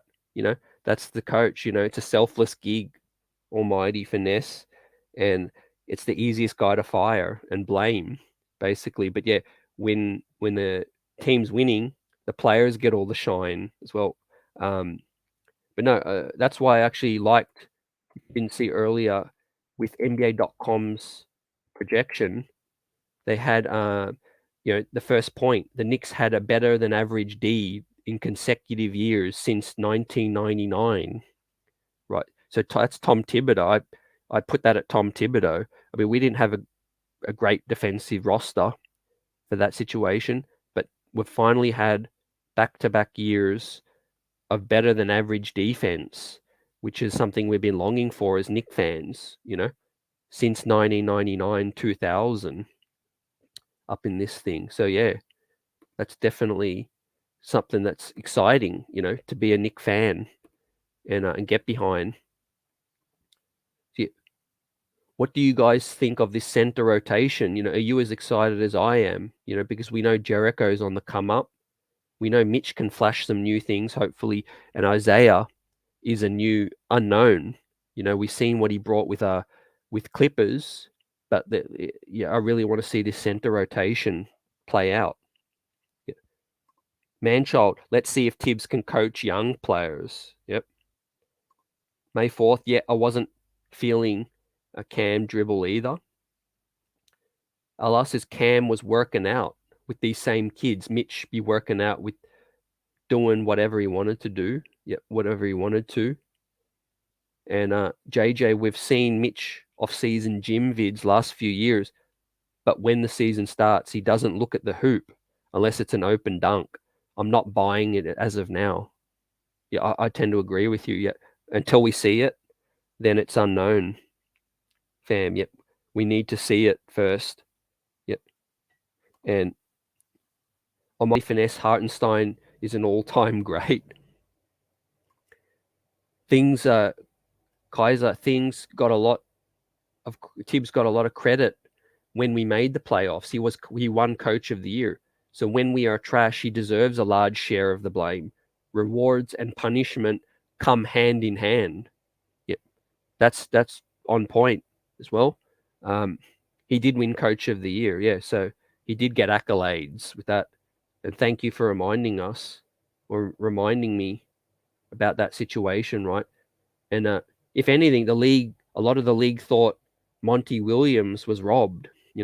Monty Williams had a fair shake for that Coach of the Year, but the pure fact that Tom Thibodeau got us so high up from our roster, our very modest roster, that I think that just won him that award. And I don't want to see Fournier eating up most of these minutes. Not me either, fam. Get Fournier a look off the bench. I think that'll be nice.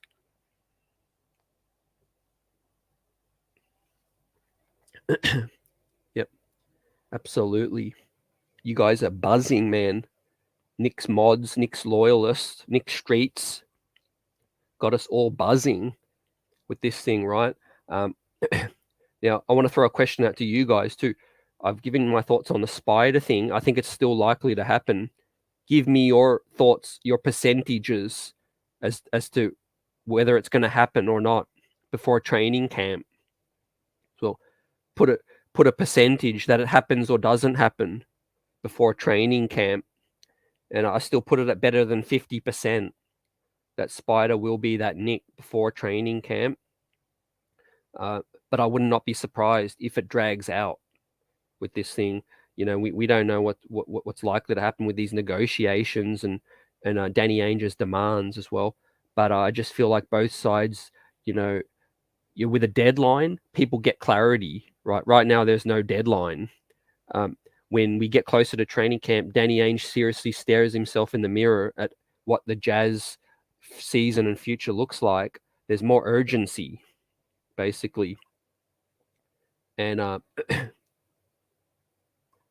Let's get some comments going. Every coach in the league knows Coach Comover's playbook. Yeah, you got to evolve. And Ella, we lost at least 6 games because of the missed free throws. Facts. That's Tibbs' fault. Same 6 games would have had us in the play-in, despite the injuries and everything else. But blame Tibbs. Yeah, we lost a heap of games down the stretch, fam. But yeah, missed free throws were atrocious. Yep.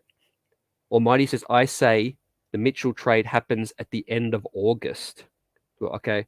Yep, we're definitely going to revisit that and give you your shine if it comes through like that. Quiet. I think Tibbs overachieved a bit with the roster he had the year we made the playoffs. Yeah, I agree. He definitely overachieved. Quiet with that, fam. With that, but I think he found the right hole. He plugged the right holes.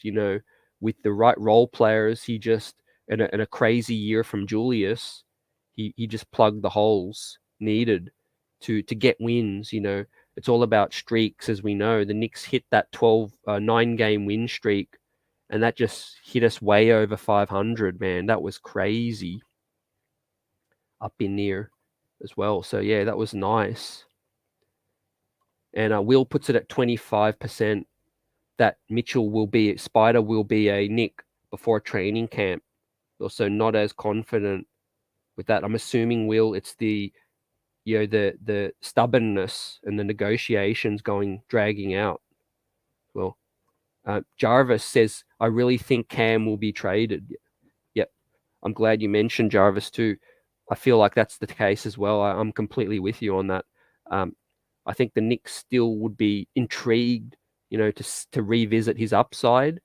But, looking at this major deal we're looking to make, and the Lakers really like Cam. They tried to get him at the deadline. I just see us thinking, Cam's better in a package. Yeah. Johnny says, I don't expect Cam to look like Randall, but I was expecting him to get more muscle tone. I mean, he still looks skinny. I feel like he needs to get stronger with that. Yeah, he's got a very wiry body, very long in that situation. But yeah, he will fill out, but not to the extent of Randall. But yeah, he's got to get stronger with his body too. I think, yeah, that could contribute to some of these injuries as well, fam. Yep. Almighty Finesse, how is that Tibbs' fault with players missing free throws? Yep. I think that was a bit of sarcasm coming from that quote. But Quiet says, I say 55% chance that it happens this off season. Yep. So you're basically on the same as me, man. About better than 50% chance. Not a whole lot better than 50, but just quietly above 50 that it happens this off season. Yeah. And I really think Danny Ainge would be stubborn enough to take it in. I just think there's too much to gain from both sides. There's the motivation to get it done ultimately, fam. Like we all know, the Jazz are going to benefit from, getting that headache, getting their headache off their hands and getting future picks, and getting on with their rebuild. And I think the Knicks would love to get that settled, their roster settled with Spider before training camp, so we can really, go into the season with major noise. Yeah. May says, one video Cam looked huge. Then the last video I saw, he looked slim. I'm confused. Yeah, I think it's the muscle tone, different angles, and, actually players do lose weight through rigorous workouts as well. So they've got to stay on their diet and replenish, with the foods and stuff. Yeah. And Manshaw hits on this as well. You can't foul a player ahead of you now on the fast break no more. Kudos to Adam Silver for that, for the take foul new rule. Yeah, that's going to be a nice wrinkle heading into this season, fam. I like that. Credit to that, because remember a couple seasons ago, they took away the Harden, Trae Young, foul manipulation, trying to be too saucy, trying to draw, ticky-tack fouls with the pull-ups and all that. Now you can't do the take foul. Otherwise, it's one shot and side ball. So for everybody out there that's just knowing, or is not sure yet, you do the take foul, and the other team gets the ball and one shot and the ball, side ball. So it ain't the worst penalty, but it's enough to deter people to think twice now, which is nice, I think. Yep. Johnny, I'm not sure about Spider. I'm really not sure as well. I don't blame you. Yeah, I'm putting it slightly above 50% right now, just slightly above with this situation. But yeah, the center rotations as well. Give me your thoughts on that.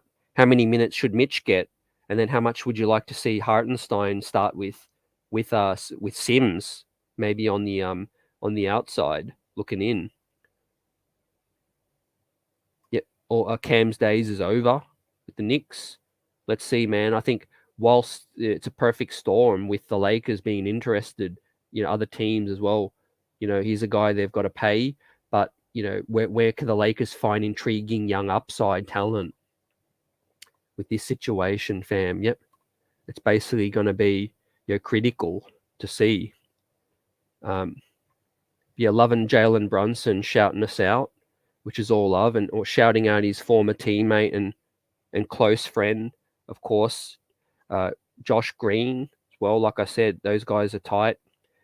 Spoke about his impact off the court and how close they are and all that beautiful thing as well. And I just think, JB's just going to be a nice teammate. It's going to have RJ's going to be all ears and respect there, Julius, everyone as well. Team harmony and chemistry can really catapult a team to as far as they want to go. With that said, and let's not underrate, and I've talked about this, JB's reason for wanting to come to the Knicks is a whole other topic about wanting to be that leader here, being motivated to succeed in New York and take on a bigger role, playing next to Luka and achieving what he was able to achieve. Now it's about Brunson, growing as a player and as a person, coming to New York, a familiar place where he grew up. He knows the challenges here. He knows what's ahead. Tom Thibodeau, close personality, with the family, and feeling familiarity around this thing, wanting to do it all together is something we can't state enough. King Puppy, I really want Spider, but at this point, I don't even care anymore. Yep. You know what? That's a lot. That's way I see a lot of fans thinking. With that situation, it's about us just focusing on what we got right now. Let's just give these guys that we have currently some shine and see what they look like as well. But let the guys take care of their business and deal with the Spider trade. Like Paul is 50-50 on the Spider trade as well. 50-50 maybe happening before training camp. This, I really think it'd be a nightmare for Utah to take him into the season as well. The timeline just gets shorter and shorter with that situation because of their intentions. They traded Rudy, and I know there's talk they would still build around Donovan, but seriously, they don't want to lose out on the best possible draft pick. That's what it all comes down to, basically, at the end of the day, right? This is Victor Wembanyama. This is the Thompson twins. This is Scoot Henderson. This is Utah's crack at trying to get that next generational talent again. That's why they want all these picks. Why they moved on from Rudy Gobert as well. Having Spider and a bunch of role players around him in the West, is going to have them finishing 12th again, or 11th or 13th kind of thing, right? Also agree with this, Almighty. You could just tell by Cam's body language, he doesn't feel the most comfortable. He knew from when he first got here, and Tibbs was DNPing him. We could kind of see, he felt uncomfortable, uncertain, about his future. I think. Shot clock salute. I can't not see how bad Cam dribble looked once I saw it though. And Ainge will end up dropping price if Leon stand firm, thinks Manchild. Yep. Which is why it's smart to continue just waiting too, as well, until the urgency creeps up more and more and more, fam. With this situation, yeah, it's going to have us all buzzing, man. When that Woj bomb really drops, or Shams bomb, and it seems like Ainge and Rose both want to win the negotiation, both very concerned about how it looks publicly. Yep, absolutely on point, Will.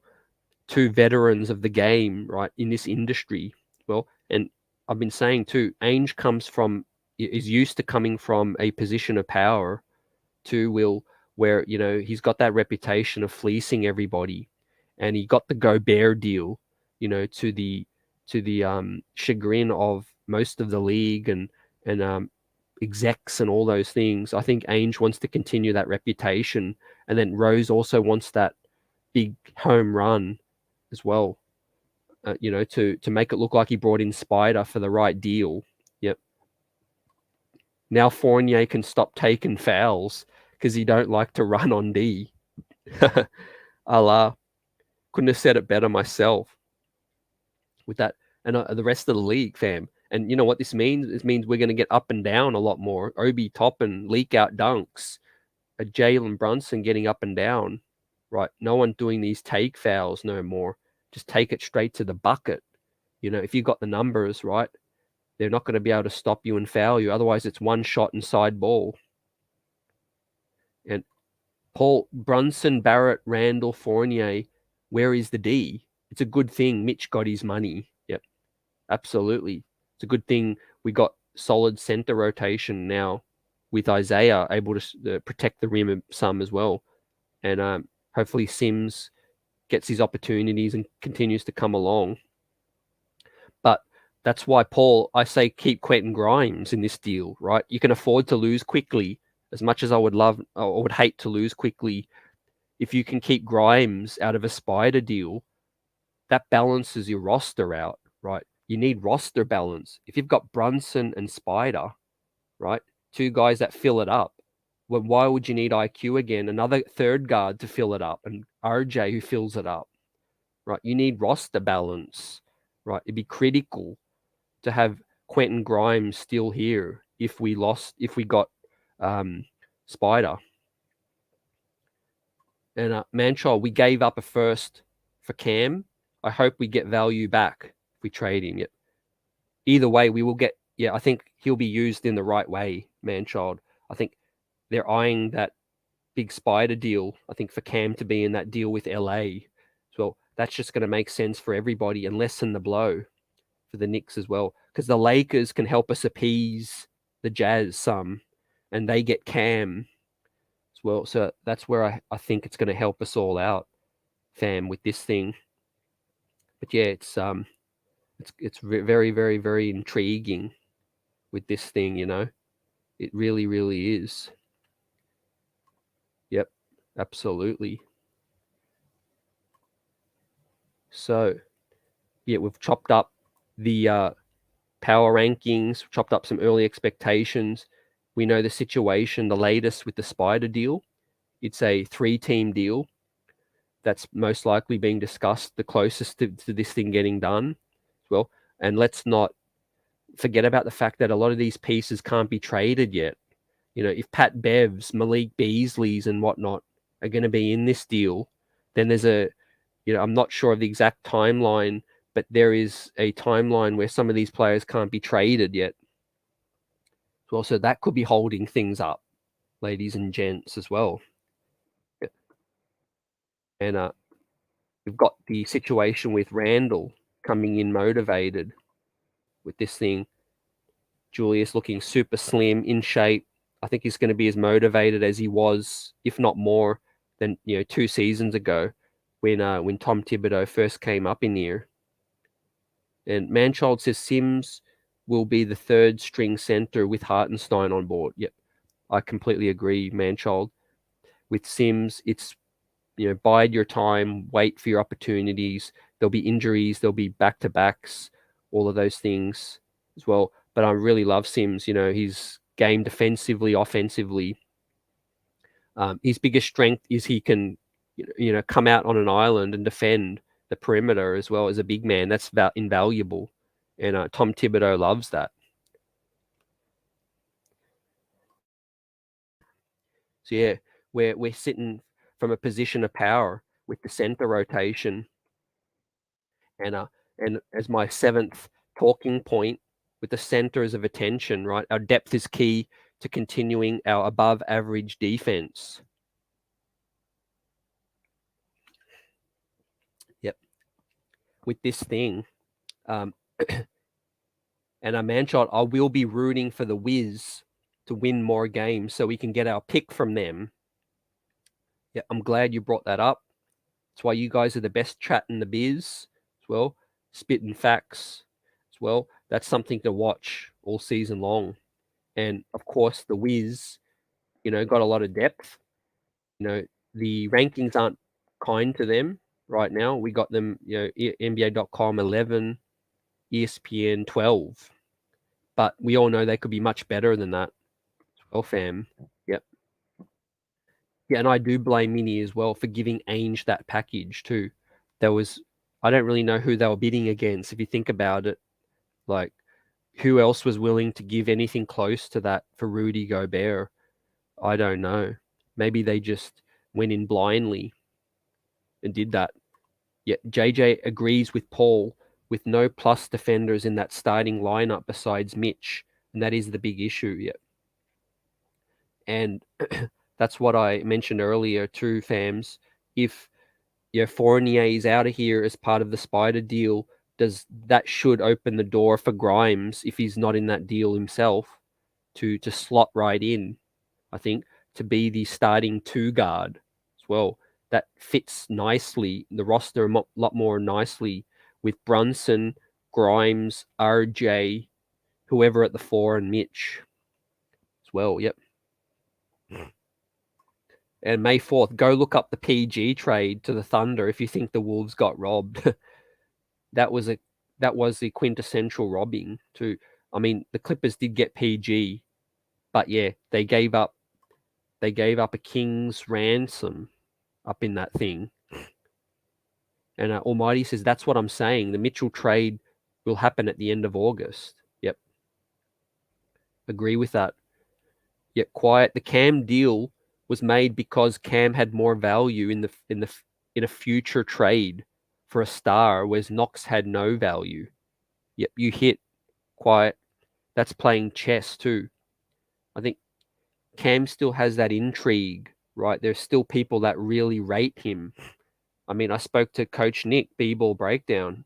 He was still high on Cam. So I think, whilst he ain't worth, a lot, he's more valuable than Knox certainly was at that point. Jarvis, I like Donovan Mitch, but he wasn't my first choice. I'm good if we get him or not. I would rather Ingram, OG, and Anunoby, some injury concern, or SGA, especially if we don't get Spider. Yeah, I'm same mindset as you, Jarvis, as well. I like Spider, and I think it's a beautiful story. I think it's something we can really look at. Well, we haven't had this situation. We haven't had Obi, RJ, Brunson, Spider, so many players with ties to the New York area. That would just be a good story point from there. And of course, his play, the dynamic guard play that we would have now, concerns defensively, as we all know. That would be something really worth watching. But I also wouldn't be mad either if we went in a different direction, just like Jarvis points out. All quality players. Brandon Ingram is top of my list. OG would be a great complementary piece too for this roster fit.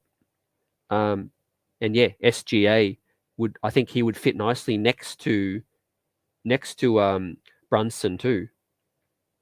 Yep. I think he would fit nicely next to Brunson. So yeah, with this situation, I think it's resoundingly positive. It's up to the coach to push the right buttons, and the front office to tie a bow, a ribbon and bow on this off season with the moves they've made. There's talk about Carmelo Anthony. I think that's all just sitting tight right now. I think the landscape's on hold because of KD, Kyrie, what the Lakers do. I think Carmelo Anthony's looking at the situation as to what's going to happen with LA. Everyone's waiting on the Spider thing, but yeah, it's been too quiet for too long with the Spider thing. So I do think we're going to hear some more noise, teams revisit talks or more stuff to leak on the 3-team talks between the LA Lakers, the New York Knicks, and the Utah Jazz. I think there's more urgency to get things done the closer we get, fam. I do think Kyrie Irving ends up in LA. I think that's a nice story. Me personally, him going back to LeBron, go to LA. I think KD ultimately gets what he wants, and he gets traded to either Washington, Miami, or Boston, or Toronto. One of those teams. I don't think Phoenix is going to happen anymore with the situation with DeAndre Ayton now sorted. But yeah, Manchild, we need length at the 3. Well, that's where this roster could go to the next level. I think, not just specifically Brandon Ingram, because he's an insane talent, but that kind of guy, right? OG, that kind of guy, defensively, lengthwise as well, with a good offensive game, as well, fam. But yeah, our strengths, look, pace should improve defensively now with Mitch here, still with a center rotation. We have proper point guard play now. Hopefully more buy-in from Randall this season, better shooting numbers from him and RJ as well. Look for us to really push for that upper play-in borderline playoff spot. I think that's very, very realistic. I'm very confident that we're going to really be there, but difficult to beat. And we're going to be even with, teams like the Bulls, Cavs, better than the Nets if they blow it up. We're going to give problems to Toronto, the Hawks, Hornets, Wizards. There'll be some battles. But yeah, I said don't sleep on the Pistons. Don't sleep on the Magic. Some of my surprise teams out here. Give me your surprise teams and give me some teams that you think will slide. Teams that are possibly a bit overrated as well. Let me know your thoughts on that situation, fam. I've given you mine. I think look out for the Pistons and Magic to surprise. Look out for the Hawks, the Raptors, the Bulls, potentially the Cavs to slide a little. Well, and of course we know the Nets, if they blow it up, they're going to be, in a tough situation. Yeah. Almighty says the Pistons will still be garbage, and the Magic. Yeah. I think they'll be tough to beat. Yeah. I could see them being garbage, but I could also see them being tough to beat. It all depends on how ready Almighty the young talent is as well. The Hawks, you think, are overrated. Yep, that's something where I think they're round about where they should be, around 6 to 9. Yeah, are the Hawks as well. The interesting thing is the chemistry between Trey and DeJounte as well. Yep, Nets are the laughing stock, the New Jersey Nets. And there are no sympathy for them. I hope Kyrie goes, and I hope KD goes as well, right? Those Brooklyn games are going to be nice this season, right? That's going to be fun. Yeah, thinks Detroit might surprise a little too. Yep, not going to lie, man. With Ivy, Cade, Jalen Duren, Isaiah Stewart, Sadiq Bey, Coach Casey, he got them playing hard. I think they could surprise a little. No, I'm not saying playoffs or anything, but I don't think they're going to be complete trash, basically. Manchild, Indy is going to be a good team. Okay. I can't quite see that at the moment. I don't know if they're going to be as bad as last, like NBA.com and ESPN got them. But yeah, I could see them being a bit better than that. Like you said, obviously they got Halliburton. They got Duarte. Well, the Celtics they bring in Malcolm Brogdon. So the Celtics, there's talk, obviously, Jalen Brown, if they trade him and get KD with Tatum, with the Williams guys, and with Malcolm Brogdon, that's going to be tough. That's going to be tough. And the Pistons are inexperienced, maybe in 3 years from now. Well, they're definitely a sleeping situation, I think, with the talent they're adding. Well, the Knicks will be the surprise team because expectations are quite low. Yeah, great points there, man. Yeah, let them continue to sleep on us with less expectations. But the general consensus from the media is that we're a deservingly play-in modestly at 10. So yeah, the preseason schedule drop. Let's get excited, fam. This is a chance for our new roster to develop more and get the chemistry down. Let's put the beat down on Detroit at home, then Indy at home. Then we get a nice 4 or 5 day break to practice and get some things going. Maybe change some things up based on 2 preseason games. Get back at it. Punk Indy again in Indy, and then finish off at home to Washington like we did last season, I think, wasn't it? Yeah, the Julius Randle buzzer beater against Washington as well. That was a nice game where we took it to Washington with that. And yeah, I'm happy with this preseason schedule. I'm happy with the timeline as well, from the October 4 to October 14. Well, no messing about, no more, than 4 games. Well, get ready, maybe experiment a little in the first 1 or 2 games, see what it looks like, then shake it out and come home strong, with the last 2, with that situation, right? Yeah, I agree, man. Sure, can't wait for this thing to start, right? And of course, we always make our blessings and hope for health for this season, right? And everybody, we have the full roster, the full squad to get through the season. Jalen Brunson's play, and of course, returning guys coming in, and let's hope the chemistry continues to build, fam. Right, this squad can develop some serious chemistry because there's continuity. Let's not forget about that. Usually, our roster gets shaken up so many years with the Noel, the Kemba, the Alec Burke situations, the Tajas, Rose, guys just coming and going differently each season. If we don't make the Spider deal, looks like we'll bring in most of the same guys back. So that should help, I think, personally, knowing what to expect with your teammates.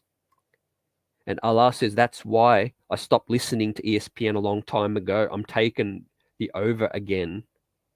Over that, yep. Over the 39 with BSPN situation. Of course, we won 37, right? But how many games did we miss? Like the chat spitting knowledge about missing free throws. Like I said, we won 1 game in February, right? And we lost a ton of ridiculous losses. We owe double-digit losses to Brooklyn, OKC. We never should have lost that game. That was an atrocity. We lost to, I think, a couple of other nightmare games to Cleveland, which we were up. I think we lost to Detroit early. Again, I think, yeah, free throw shooting, play down the stretch is going to improve. And, of course, the defense needs to be on point, right? We need Quentin Grimes to stick around. We need to reduce Fournier's minutes. RJ is going to come back stronger as well. He should be a better defender this year. And I think Jalen Brunson, the play, just scoring more, getting up and down quicker should help our D more, as well as the opponent has to keep picking the ball up out of the hoop, right? It allows your defense to get set back a lot more, right? Before we were going so much isolation and bricking it, and then they could get the outlet rebound and then quickly score on us again, right? So I think an underrated element is, our offense should improve, which should help our defense as well, as the other team needs to keep, inbounding the ball with that. And I hate giving up fast break points. It's too, we want to limit the easy points, that the opponent scores on us, plain and simple with that thing, ladies and gents. And let me pull up this Brunson love as well. Jalen Brunson has posted on his story. So let me bring this up and I'll share the screen. Yep. We got Jalen Brunson's Insta up in here as well. Let's get it. There it is. Yep, showing us some love. Showing love to his former teammate. You have never said such kind words to me in person before. So nice of you. Josh Green. Yeah, I'll pause that there. Yep. Yep, appreciate that. JB. And of course, relationships are everything in this league, ladies and gents. Whether you're on one team or on the next team, right? These guys are human beings. So keeping up those relations as well. Maybe Josh Green's a future Knick one day. Who knows? Who knows with this situation? But like I said, look for something similar with Obi, with Quickly, with RJ. He's just a good guy with this situation, right? And I think, with JB, there we see with him, with Obi playing Pro City hoops up in there as well, building chemistry already, building that chemistry with his new teammates. And that's what you want from a point guard, right? The point guard sets the table for everybody, the extension of the coach, somebody who we've been longing for a minute. You guys tell me, Jalen Brunson, he's our best, he's our best point guard since who? Let me know. Since Ray Felton, since Marbury, since who? Inability to stop anyone killed us, right? May 4th. Absolutely, fam. That's why you got athletes, everyone want athletes in this league, man. Guys that just, Giannis, he could take 3-4 steps from one end of the hoop to the other. It's ridiculous. We need guys that can stop. Yep, that's why Boston's tough. They got the Williams guys that can cover the perimeter, and they've got Marcus Smart. They got Jaylen Brown as well. Yep. At King Puppy, yep. Throw that fire in the chat. Yep. Appreciate that. Let's get it. There are some sleepwalking. Don't let 11 ranked defense gas you. We couldn't stop nothing. Yeah. Yeah, certainly peeled like that at certain times, fam. Yeah. I will say, all we could hope for is better than average D, and our offense improving. Like I said, our offense improving will help our D. Our offense improving will help our D majorly with that situation. Yeah, 11th ranked D. It was mediocre still. Let's not forget that. Almost league average. Jarvis. Yep, we need to improve defensively, also with roster construction and positional versatility. Yep. Yeah, I love that you mentioned positional versatility too, fam. We were dead. I think we were second last. Sorry, we were second to last in positional versatility. We haven't really improved, to be honest, much in that regard, right? Jalen Brunson's always going to play the 1, and Hartenstein's most likely just going to play the 5. So, yeah, we need a guy like Ingram, or if Cam Reddish is here, to play the 3-4, Obi to play the 4-5, Randall to play the 4-5. We need some more versatility. Yeah, quite CT making the shots definitely does help your D. having a point guard that can penetrate and finish at a high clip will give you more possessions that the defense will be set off of dead balls with that situation. Yep. Spitting the truth there. 15-point leads, 20-point leads. I mean, it was disgusting. Yep. All against a lot of bad teams too. Yep. But I think we just lost the plot to some games, right? Too much isolation. We just lost the plot, right? There was no chemistry. It was all, it's my turn to go, and then it's your turn kind of thing. That is a part of the coaching situation, X's and O's with Tibbs too, right? Coach X's and O's. We was actually tied for 9th, Allah. Yep, facts, appreciate that. 9th, 11th, it was better than average, which is something okay.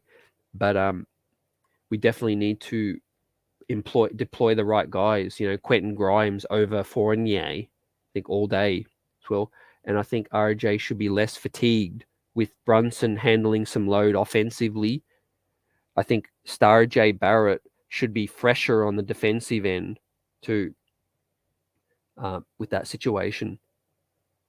Yeah, we really did miss some Noel.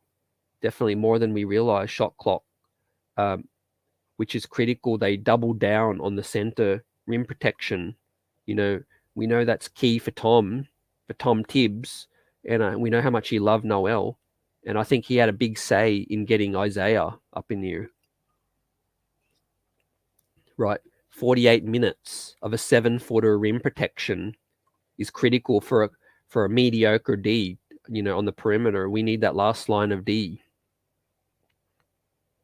JJ will be nice having someone like Brunson here that finishes real well at the hoop. Yet finishes elite and is good in the mid-range, and hoping that rubs off on RJ and Randall, and they both improve in those areas. Yep, you're right, fam. And I think they will get easier looks, which will help their efficiency. To remember, it's tough to be efficient when Randall and RJ are the lone 1 and 2 options, trying to put up 110 points to win a game, right? The defense keying in on them. Now, with a third guy like Brunson, he's going to pull the defense to him like gravity, and that's going to leave, sometimes it's going to leave RJ, and sometimes it's going to leave Randall more open to get an easier bucket, easier shot. I think they'll collapse the D. There'll be a lot of secondary action, and then another lob threat with Mitch and Obi cutting to the rim. I think we're just going to be tougher to guard, I think, as a team with that situation. We know how many guards and people in the league have said how crafty Brunson is. There's players that have said he's one of the hardest players they've had to guard because of his shiftiness, his craftiness, and all of that good stuff. And also, yeah, like Manchild hits on, we wasn't calling timeouts till the lead dwindled to like 5 points sometimes. Yep, after a big lead. Yep, absolutely true. Yep, on point. Yet King, I think Evan off the bench would be good. He would kill the second units. I agree, completely agree. And I would know it would probably never happen. Yeah. I think if he sticks around, I think it'll be more likely to happen after trade deadline, fam, or he's out of here, I think. But like I said, it's critical with Tibbs's impact, slow start versus hot start, right? If he doesn't evolve and adapt and we get off to the gate slow, out of the gate slow, then he's got to look at other options. I'm talking about shifting things around, moving Fournier out of there, and then playing it to adjustments, making adjustments. Yep. And he's not an offensive coach like Manchild hits on. But that defense is his specialty. Yep. And so true, Jarvis. Brunson should also help run the pick and roll. More effective for us. We ran it, but we wasn't good at it. Yep. Yeah. And I got to check out this article from Ian Begley speaking to the analytics consultant here who details Brunson's fit with the Knicks. Jalen Brunson is an immediate value add to the Knicks offense in the loudest area of guard play by providing the team with a bona fide high efficiency pick and roll threat. Well, yeah, like you spelled out, Jarvis, the pick and roll situation. That, Quiets also agree with the estimation, says Fournier, with the Fournier situation, right? It's I don't speak to many fans that dislike Fournier. Like he came in and he shot well. He did his thing, right? I certainly loved him after the Boston game, opening night, and some nights, and he broke the franchise record. That's no thing to forget or sneeze at. But yeah, it just comes down to fit right now. As another year goes off his contract, he could help other teams. And I feel like, he's just not the right fit now for defensive purposes. Certainly off the bench, I would still be happy to have him around. But at his salary, it makes sense in the it makes more sense in the Spider deal, I think. Yep, we absolutely got to switch things up, King. Yep. JJ, is it me or did Brunson look a little heavy in the Pro-Am game the other day? Don't remember seeing him that chunky, but maybe he might have to get in better shape. I think he's deceivingly stocky as well. That, maybe, he could be a bit overweight and need to shed a few pounds. You're right. But I know he's always been quite strong build and stocky as well, JJ. Maybe getting a closer look in the small gyms, the Pro-Ams as well, made him look even bigger with that thing. But yeah, I think that's a big strength of his too. His frame being so strong, even though he's only 6'1". I think the fact that he can be strong enough to lean into the defender to create separation, that really helps Jalen. I think, yep. B-ball breakdown, not feeling RJ too. Did you see the show with still Knicks fans about B-ball breakdown? Yep. I think, coach is pretty clear on his thoughts about RJ as well. He wants to see more in terms of efficiency. Yet Randall and Fournier to LA, Westbrook expiring to the Jazz. I think that should be will make us have ample salary cap space for that situation. I think that if the three-way, fam, I think the Jazz are hoping to get Westbrook expiring and we get Spider with that situation. But yeah, you guys absolutely buzzing, no doubt, as well. We got this popping as well. We'll get ready to wrap this thing up. We'll be back tomorrow to chop this thing up more. Quiet says, I don't see how Fournier is here to start next season. I agree. Just too much going on with talks about Spider, which he would have to include, or Randall, I think, to get the money off. Quiet. You guys hitting on every cylinder with this thing, right? Absolutely got this thing buzzing. It's been a great show. Appreciate you, King, Puppy, and all blessings to Knicks Nation out here. Everyone on replay, gang, as well. Have a blessed evening. And tomorrow's a new day. Today's a new day. And excitement. I'm looking at this season as fun. It's just going to be fun. Expectations are a bit lower, but with that comes surprise. We might be really pleasantly surprised, especially we know there's likeliness to be more moves to come. I've still got it over 50%. Mitchell is a Knick before training camp as well. I think there's too much motivation with the third team now, with the Lakers trying to figure things out. I think look for some news to start to really pop in the next 7 days with that thing. But we got the preseason schedule now to look at and chop up. The regular season schedule is going to drop in a week or abouts, in a week or two, I'm hearing. So salute Knicks Nation. We'll shout you out on the outro like we always do. Let's get it. Salute, salute, salute. You can't be serious. I mean, really though? You mean to tell me that them Voltrons went out like that? Hey, yo, Nims, let me hold this for a minute. Bum bing, close the train doors. The broom swept, can't believe they got old Ford. Kyrie, you a problem child. Well, Ho said, shit, let me move my bowels. Bum bing, this must be a dream. I thought I saw Spike with the other team. Bum bing, what we talking talking about?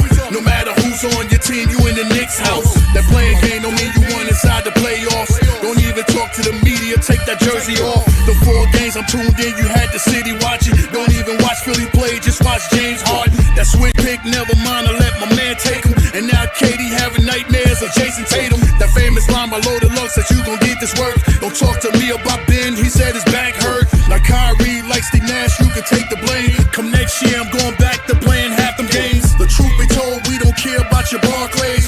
When it comes to the city, this here's RJ's. My young gems right now, yeah, they on some shit. From Obi Toppin, I man your ass real quick. A line flip, no, I feel bad for Blake Griff. That's the loss you gotta take to win a championship.